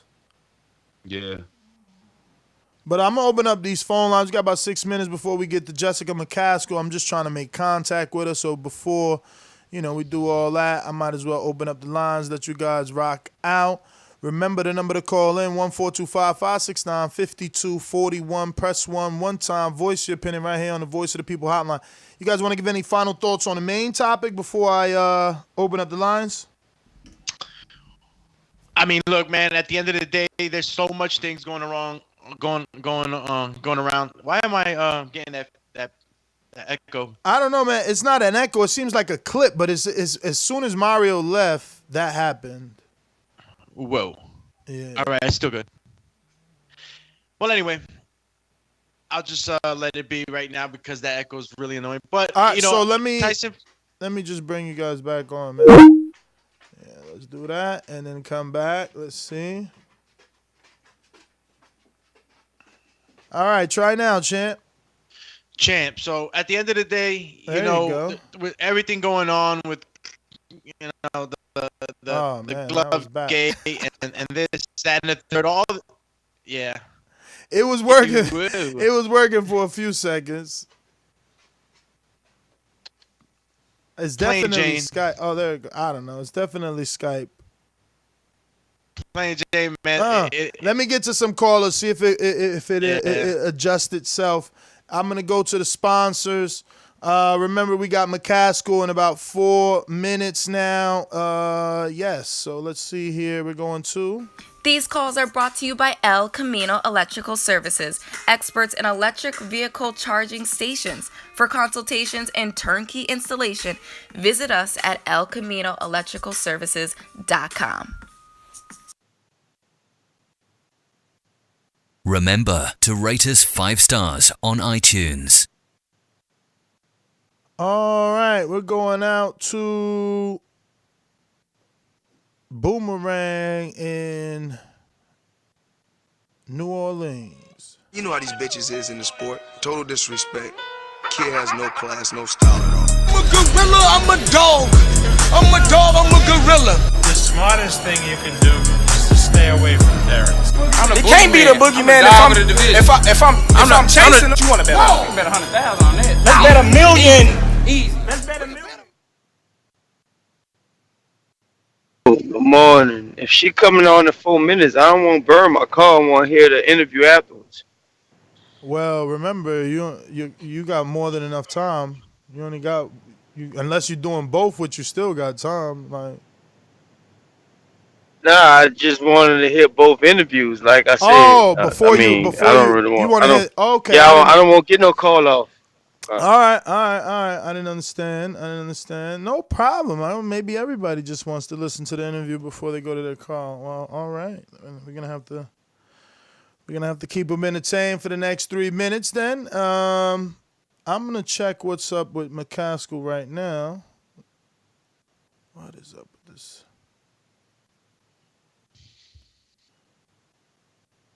So. You guys just gonna sit there with the dead air? Nah, I thought you was checking. I think you was over. Nah, but I'm still echoing or not? Nah, I'm good. Yeah, I'm good now. Now look, man, with all this controversy around Tyson's win because of this glove gate, thing that people are looking into, and it's only a conspiracy theory, right? But many eyes have seen the videos. We'll go ahead and maybe put Tyson Fury in a premeditated, state. Like he knew what was gonna happen, and he had people, backing him up and advising him, and he relinquished his license. You could go ahead with that conspiracy theory, or you could just go ahead and just plain Jane, he didn't need it anymore. But in the end, it's hard for me to see why a 7-year-old farmer comes out the woodwork and starts lying about a champion of the world. I don't know, man. There's just so much crap going on with this. He doesn't really talk about it on his social media, so I don't know. So you're saying you hold them suspicious because of the farmer talking about it, or I can't really talk about the license being relinquished because that that could be either or, but just because of what we've seen in these videos and the massive amount of videos and people looking into this is just it puts him in a bad situation. You know what I mean? Just puts him in a bad eyes with many. Obviously, there's people that think otherwise, that totally write off all the conspiracy theories as lunatics and people that are bitter because Wilder lost. But this is what's revolving around him right now, and it looks like his past is coming back to haunt him, and he dodged another one. Don't know what to say much more than that, but can't wait to see the third fight, man. I think for me that's going to be the deciding factor of what who's the best of the best. Honestly, for me, It was the best thing that happened. You know what I mean? More time to prepare and to plan. What do you mean? For Best thing Wilder, happened for in the time to Wilder, for prepare and Wilder plan. and Team Wilder, right? They get more time to prepare and plan. That was a tough fight. There's a lot to Yeah. think about and work on. Yeah, man. And as far as like the smaller fighters, everything being pushed back because of the unprecedented times, all the smaller fighters now we got to worry about them getting overshadowed with their dates being pushed. You know that. Well, kind they of gonna stuff. Like, end up does it being affect them? undercards. They gonna end up being them big ass Yeah, 10, 15 undercard. fight undercards. Oh, which is kind of bad because only a portion of that is televised, Yep, unless you're yep, on DAZN, right? Exactly. Damn. Or ESPN, but they can't. But they are the same fighters. But so not what- even oh, so then anymore, now the yo. Let's be promoter- real. Not even ESPN and DAZN giving you everything. They cutting the highlights now. They're not even giving you those young guys full fights. Right. But ESPN posts it on. They go live on YouTube. I was able to see a couple fights a few times.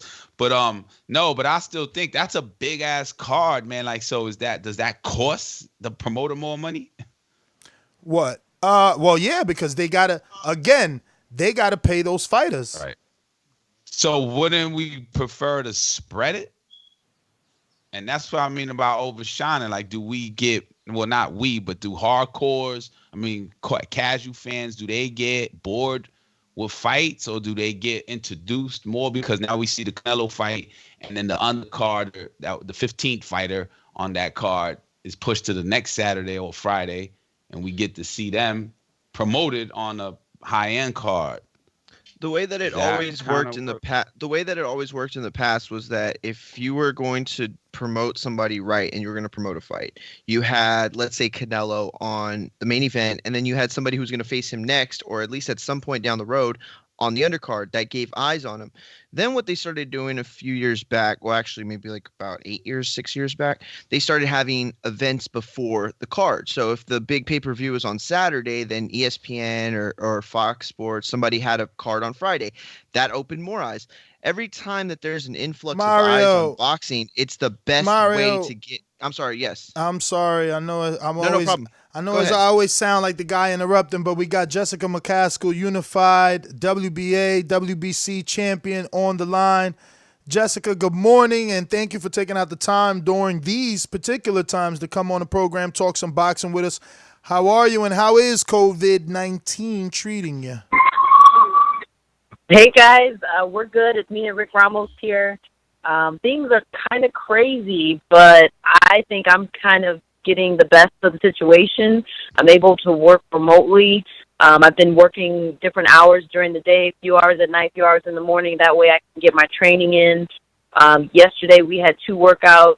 Monday we had 3 workouts, and it's actually really convenient for me. As you guys know, the Cecilia fight has been postponed, but it doesn't mean that it's canceled. So as soon as one of the states open up for fighting, Matchroom and DAZN, they're going to call us. So it could be a week notice, a 2-week notice. It could be kind of any time. So they told us, stay ready. They called Rick, my manager. They said, stay ready. When we start, we're going to go, and we're going to go fast. So whoever's not ready, they're going to get left behind, and I'm not getting left behind.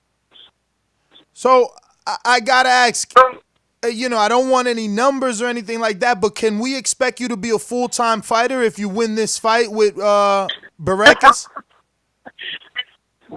No, I'm not one to have a lot of free time on a regular basis. Like, I don't like keeping myself just kind of open. I like corporate world. I like working. I like multiple businesses, multiple networks and avenues. I don't like to sit still, so I don't mind having a day job as well as having a full-time professional boxing career.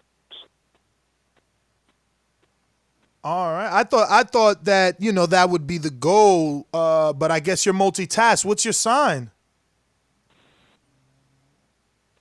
Say that again? What do you... Virgo? Oh, you're a Virgo? Virgo. Okay. Yeah, No, I'm a Virgo. I mean, you must love I like to keep my hands multitasking. full. Yeah, I like to keep my hands full. I just like to stay busy, you know, whether it's something I'm doing on the side or whether I'm helping other people do something. I mean, I just feel like I have the youth and the energy to do and go, and so I'm doing. I don't like to waste time, and I don't.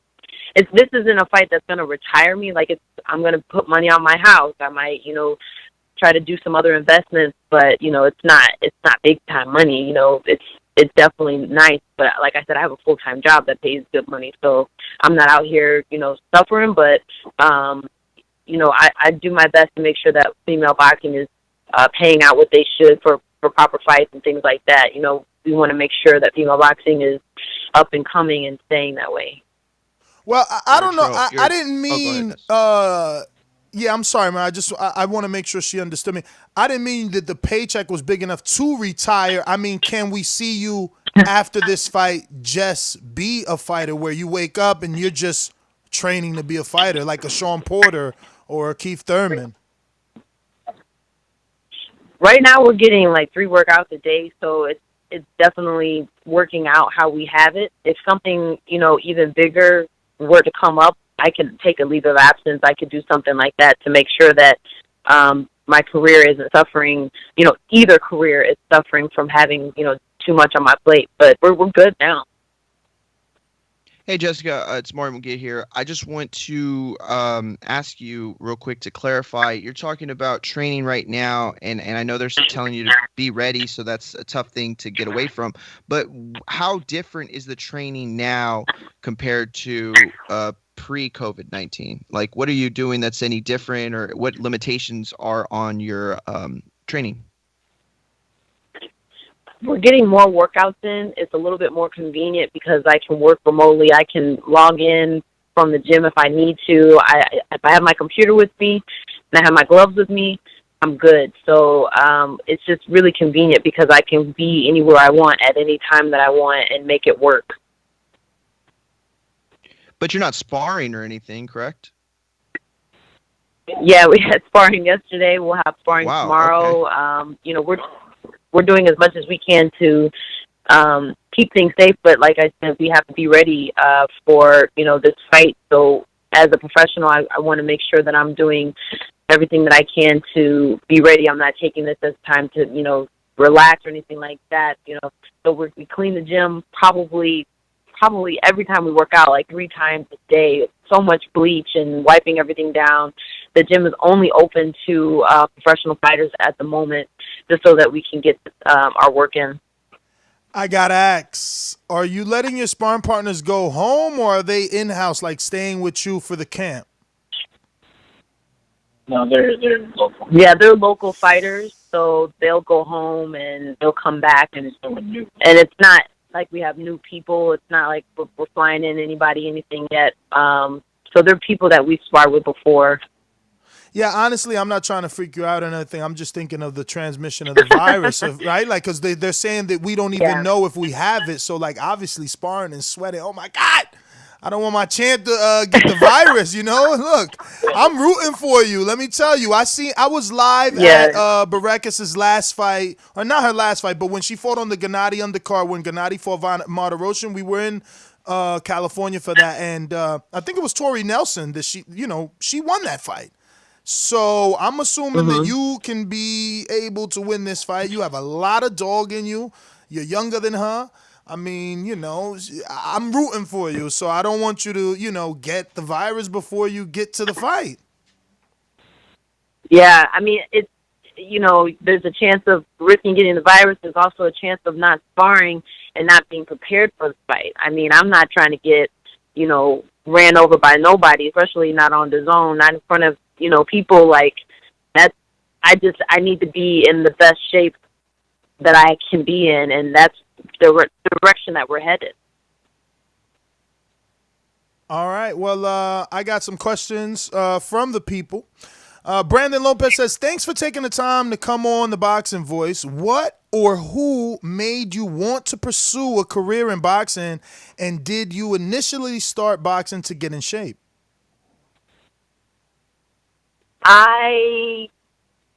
Yeah, I guess you could say I started boxing for the fitness of it. I've always done sports as a child, and I've always been a gym rat. And I started out with a kickboxing class, and there was someone in the same gym that was a coach, and he had boxing fighters, and so eventually I switched over to boxing, and that's how I started. And just the competition of it just kept me going. You know, I wanted to spar.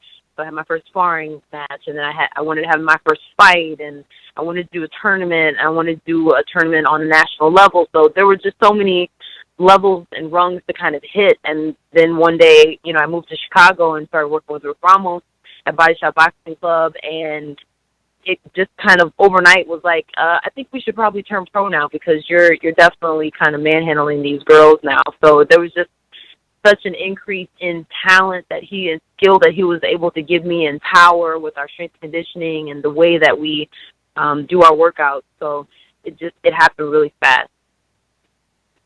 Well, we're supposed to do one per Patreon. This guy, the way he worded it here, he's a genius. So the first one is, how are you, champ? Coach Mitty in the UK says, how are you, champ?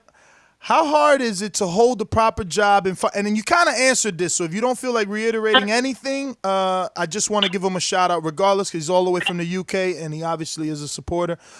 How hard is it to hold the proper job working in financial services at the same time as being not only a professional boxer, but a world champion? I bet your boss doesn't dare say anything if you report to work late. On a serious note, why do you still hold the 9-to-5 in parallel to your boxing career? So kind of basically the same thing I asked. Yeah, I don't mind. I've always wanted to be in the corporate world since I was younger. You know, and growing up in the 90s, you see this power woman in a power suit, and, you know, that's just kind of something that I wanted. And so I enjoy being in the corporate world. There's a lot of things that are similar to boxing, where, you know, you can take over a room, you can be the voice, you can conduct things, you kind of have to fight for what you think should be going on in certain roles. You fight for, you know, getting that next level. And boxing is kind of the same way. So I really enjoy it. And, you know, there might be a day where I'm not working at RJO anymore, but right now it works out very well. My schedule works out very well. I work hard. Sometimes I'm not late. I'm early. I work from home. You know, they see how hard I work, and that's something that's parallel through everything that I do. I work hard through everything that I do, so it's not a hindrance at all right now. And I'm good. And I don't know what other questions that he had. No, that's it. We got Brandon in Cincinnati says, who has the best pizza in Chicago, in your opinion? I love Beggar's Pizza, and maybe that's because when I first moved here, I was really close to a Beggar's Pizza. They got like a bomb. What do you guys call it? Not thick. Deep dish. Not deep dish, but the other one. Thin. They call their thin crust. This is St. Louis thin crust is like cracker thin, but their thin crust is like regular. So thin crust sausage or the deep dish spinach, that's probably my favorite. All right, let me see. We got a few more. By a few, we had a total of 14 for you. So if you have to go, let us know. We got Steve in Chicago that says his favorite pizza spots are Lou Malnati's or Vito's and Nick's. I don't like Lou Malnati's. You couldn't pay me, honestly, to eat it. Sorry. I like Pequod's. I like Giordano's. What's the Connie's? Rico Benny's is good. What's the one with the weird paper? Yeah, it comes in like a paper envelope. Pat's Pizza. Those are all good. A lot. All right, we got J Mac in New Orleans that says Bud versus Spence. Who you got? I don't think Spence will ever fight.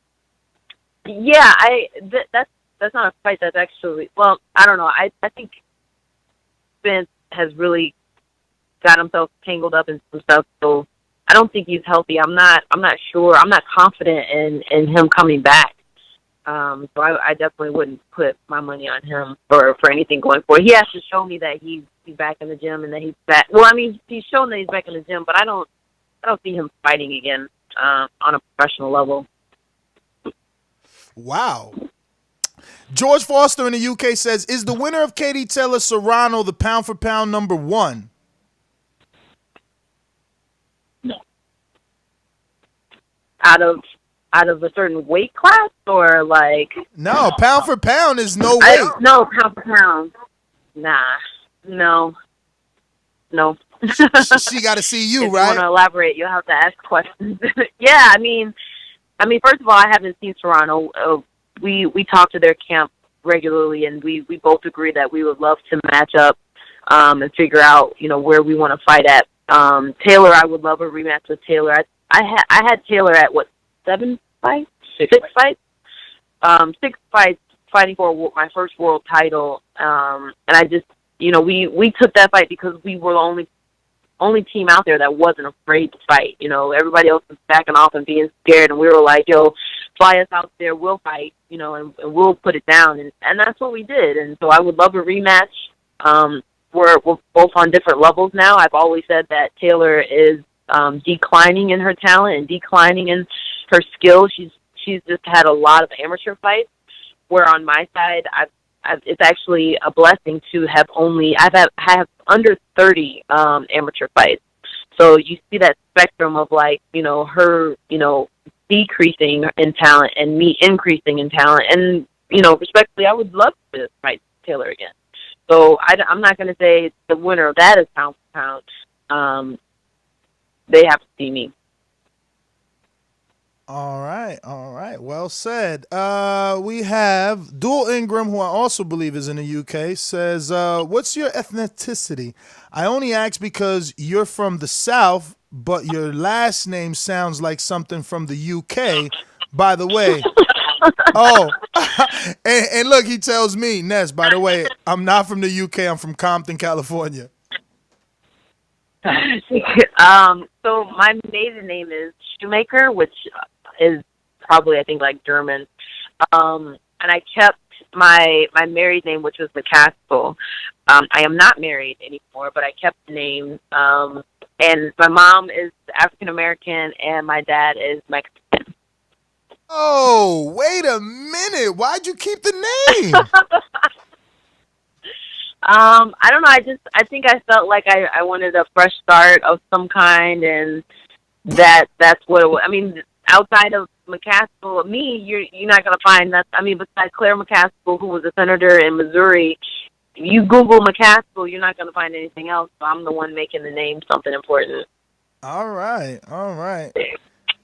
Let's see now. Carlito is definitely from the UK. He says, keep doing what you're doing, champ, and can't wait to see you and Cecilia Barrekas get it on. My question is, what's Eddie Hearn like? Because he seems to get a bit of a bad press in America.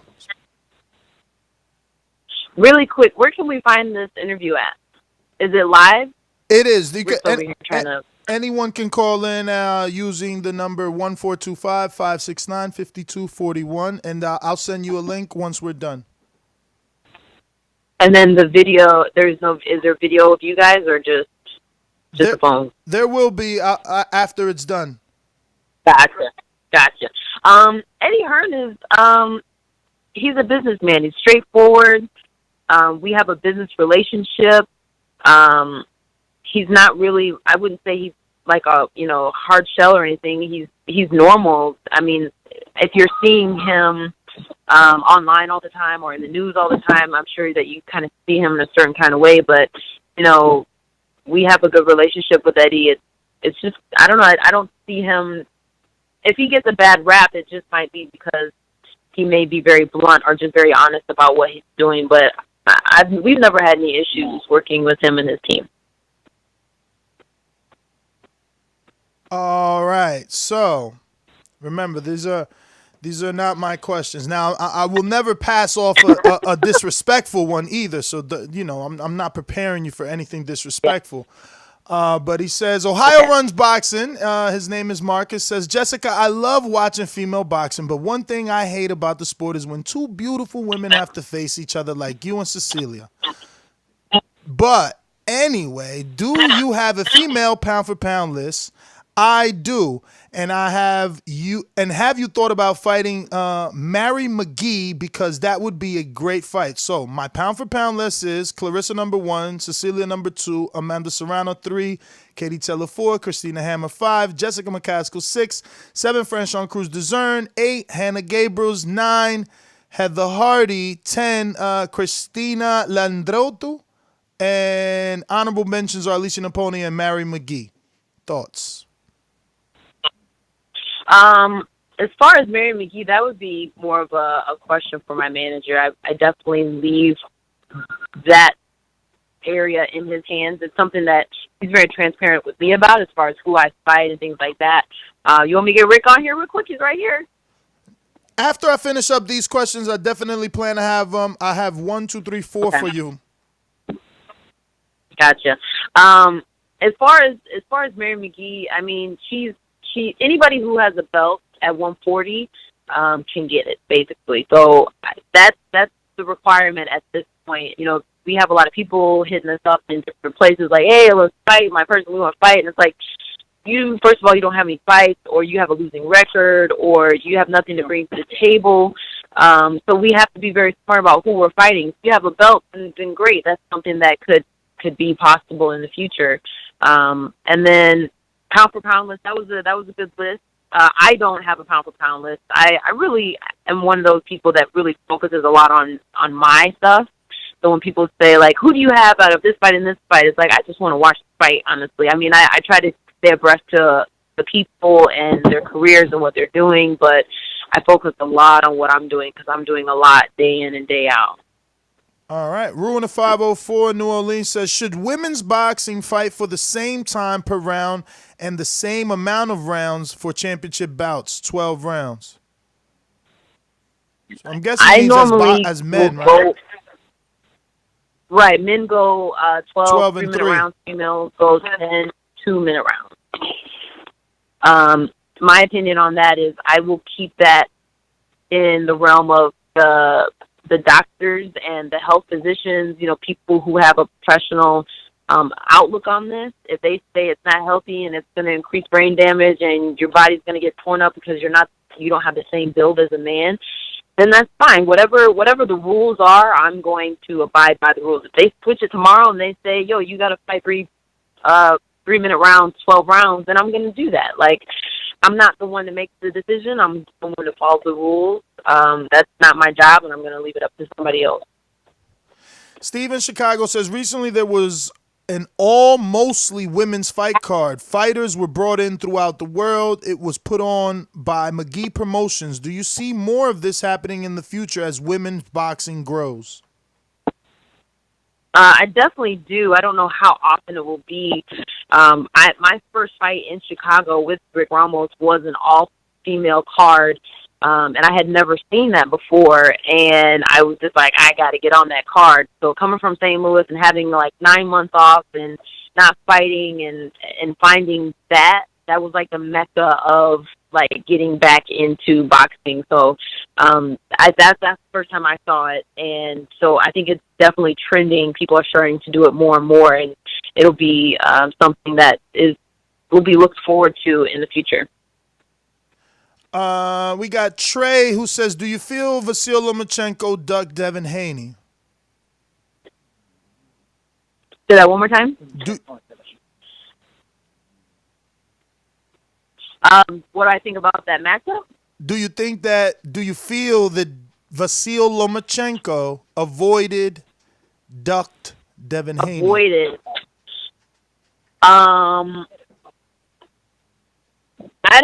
Well, Devin Haney's not fighting right now, right? Like he had surgery or something? Yeah, that was after Vasyl accepted franchise status from the WBC, vacated his belt, and Devin Haney was elevated, then defended it, then got injured. Gotcha. I mean, I don't know. A lot of people are fighting for certain reasons, and I think that would be a great matchup. I would definitely pay to see Lomachenko and Haney. I mean, I couldn't say one way or the other. You know, as a boxer on this side of it, you have to make your choices and your timing. I mean, like what Mayweather Pacquiao, they talked about that fight for what, like 6 years or something like that. It was insane. About so, 7. I mean, it's all up to them and their team. All right. Last one. Actually, 2 more. Sorry. Tracy says, "What's up, champ? If you manage to get past Barakas, are you looking to fight T-Rex Clarissa Shields at 147?" Yes. Okay. And last one for real. Then you can pass Rick the phone. JT in New Orleans says, "Do you think Spence is too small to fight Canelo at 160?" I would say yes. Canelo, I don't care what weight you put that man at. That man is beefy. I think he does well with his training, and I don't see anybody overpowering him. Not even a Charlo or an Andre? I don't think so, man. I don't think so. No, me neither. I'm just being very sarcastic for my listeners because they love Charlo and Andre and they swear that he's gonna beat Canelo. It's crazy. But Jessica, man, did they come? I'm sorry. Go ahead. I said if that day comes, you know, I'll come back on the show and apologize to your fans. I doubt it, man. I doubt it. But listen, I want to thank you, obviously, for coming on the show. I'm going to get and give you a proper outro since we'll be getting Rick on. So thank you for coming on the show. We appreciate it. We want to keep getting you on more regularly. Thank Daniel Alvarez for connecting us. And also, if you can, give out any social media for anyone who isn't following, you can do so. I'm everywhere at Jessica McCaskill. That's Facebook, Twitter, Instagram. You can find me Team McCaskill. Hashtags will get you there. Body Shop Boxing Club. I'm always on that page as well with a lot of fight news and fight information. My manager, Rick Ramos, who's coming on. He's everything at Rick Ramos. So that's how you stay up with our team. Thank you once again. I know I'm punching past the bell here, but real quick, if I could just get one in right before we let her go. Jessica, how you doing? This is Alex from the Boxing Voice, and I was just curious. Most of your fights have been here in the States. One fight was in the UK with Katie. How was your experience out there amongst the UK crowd? And if you were to rematch her, would you want to fight her in the States as to fighting in the UK? I would like to fight her in the States for the rematch. I mean, we went overseas. We did that. We can come here to the U.S. crowd. I think the U.S. would really come out for that and show support. Being over there, I didn't know how it was going to be. They kind of put her on a pedestal, per se, and I felt like they maybe would hate the opposing, opposition. So I felt like kind of nervous, like, man, these people aren't gonna show any love, but they actually showed a lot of love, especially after the fight. I'm in the airport putting my shoes on. We're connecting from like Ireland to like London to Ireland to get back to the States, and I still have my hair braided and everything, so I definitely look like me. And I'm going through security, and people are like, "Hey, do you know who that is? Hey, great fight last night, man." Blah blah blah. Like that, I got so much love over there that I wasn't really expecting. I didn't know what to expect.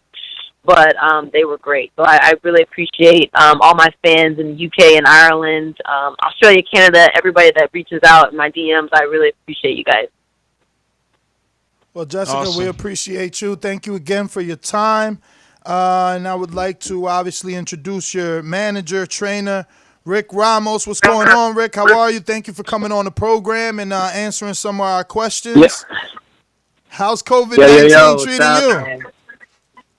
Well, actually, we set up a trading desk. I trade stock options for a living for banks.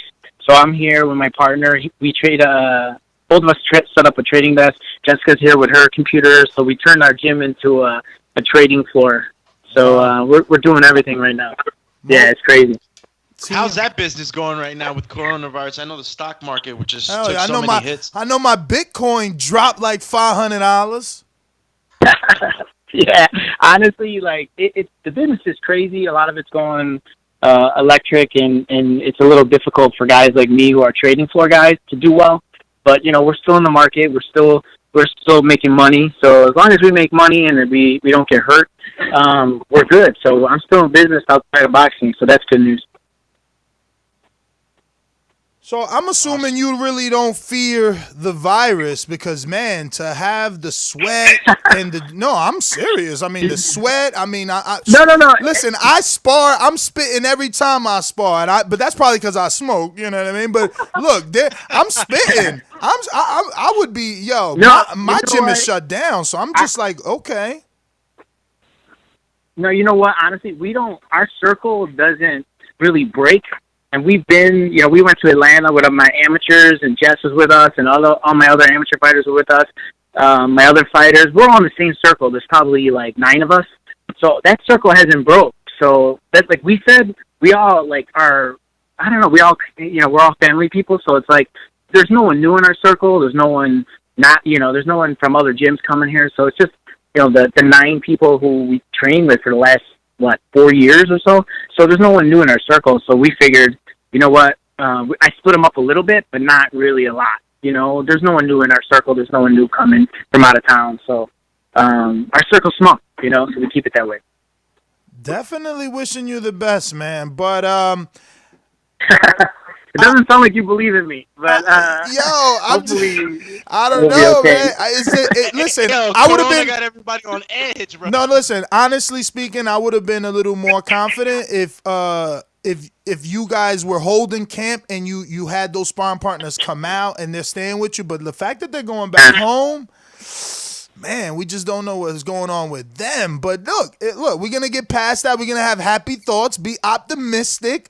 And we're gonna get into, I guess the question that they asked Jessica. What do you think if she beats Barakas?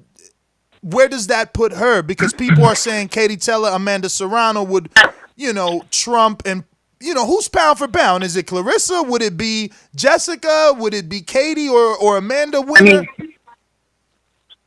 You know what? It's for me. I've always tried to keep Jessica with the big names, right? So. Obviously, if we beat Cecilia, there is a rematch clause, so we would have to honor that first. If we beat her again, a Katie Taylor fight at welterweight would be extremely appealing to me. Like 140, we can probably make that fight at 144 pounds for all the belts. I mean, that's where the biggest payday would be, right? I try to get Jessica the biggest paydays and the best opportunities, and we're still champion at lightweight. So if we go to welterweight. Win or lose, we still have those titles at 140.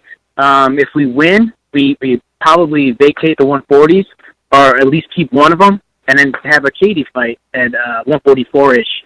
If we lose, we can still defend the belts at 140. So this is our last fight with Eddie Hearn. So I needed to create a scenario where Jessica has a no-lose situation. I think I did really well. Like I said, if we lose this fight, we still have belts at 140. We can still go back to Eddie Hearn and renegotiate a 3 to 5 fight deal, and I still have some leverage for her. But if we were to fight at 140, let's say to take a Mary McGee fight or take a Christina fight, there's risk there. Those girls are talented, but I think Jessica could beat both, but there's still risk. And, if this was our last fight with Eddie Hearn and we lost, I have no bargaining chips, and Eddie could be like, well, I'll give you 3 fights for $50,000, and I'd be like, shit, now I can't do anything. But I think we're in a good situation. I think Cecilia is extremely beatable.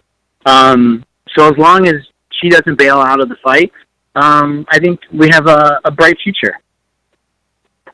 What is it about Cecilia? Like, what is it that you see that you believe McCaskill can get the job done? Well, first of all, she only has 9 knockouts, right? 38 fights, 9 knockouts. So she's older. She's 38 years old.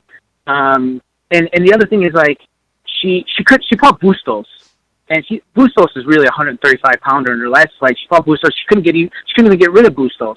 So I know her power isn't there. She isn't fast. She isn't aggressive. I know she brought in Abel Sanchez, but listen, at the end of your career, you don't bring in a go-forward puncher trainer.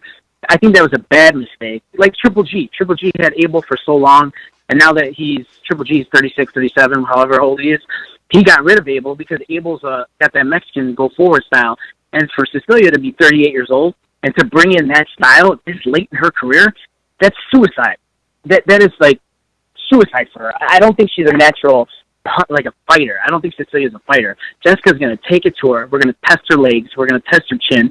We're going to test her body. And I don't think, I think Jessica wins this fight. I don't, this isn't a good fight for Cecilia, in my opinion. What sort of boxer would you label Jessica? Is she a puncher, boxer puncher? Is she a boxer? Is she a brawler? What would you label or categorize her as? I think, one of the things that a lot of people don't see is Jessica is extremely athletic, and she doesn't always translate that well to the fights. But, I would call her more of like a Maidana style, more of like a, who's that one kid at 147? Like Marcos Maidana, like kind of like a banger, puncher, aggressive, in-your-face kind of fighter. Like a Maidana type style fighter. And if like Mayweather almost lost that fight to Maidana in the first piece. So if you come in... Yo, wait a minute, Rick. Wait a minute. What's your nationality, brother?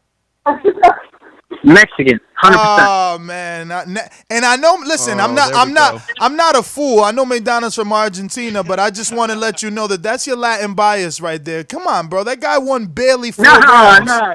The first fight was close. Like Mayweather smoked him in the second. But the first fight was close. Like what? Like 8-4? No, yeah. I mean, in Mayweather terms, that is kind of close, right? I mean, honestly, I probably had it. Too. What's that? I said, and Chavez Sr. beat Meldrick too. I didn't hear what you said. Did Chavez beat Meldrick Taylor? Yeah, so it was a joke. Like, if you thought that Maidana could have won, then you're thinking Chavez beat Meldrick too, huh? Yo, doesn't that suck when your joke kills well, I know, right? Well, Chavez, let's be honest. Chavez did get the knockout. I mean, obviously that was suspect, but he did get the knockout win. But Maidana, that fight was probably 7-5 in my opinion, and I think Mayweather had a lot of personal shit going on. He wasn't really mentally focused, and if you come in not mentally focused, guys like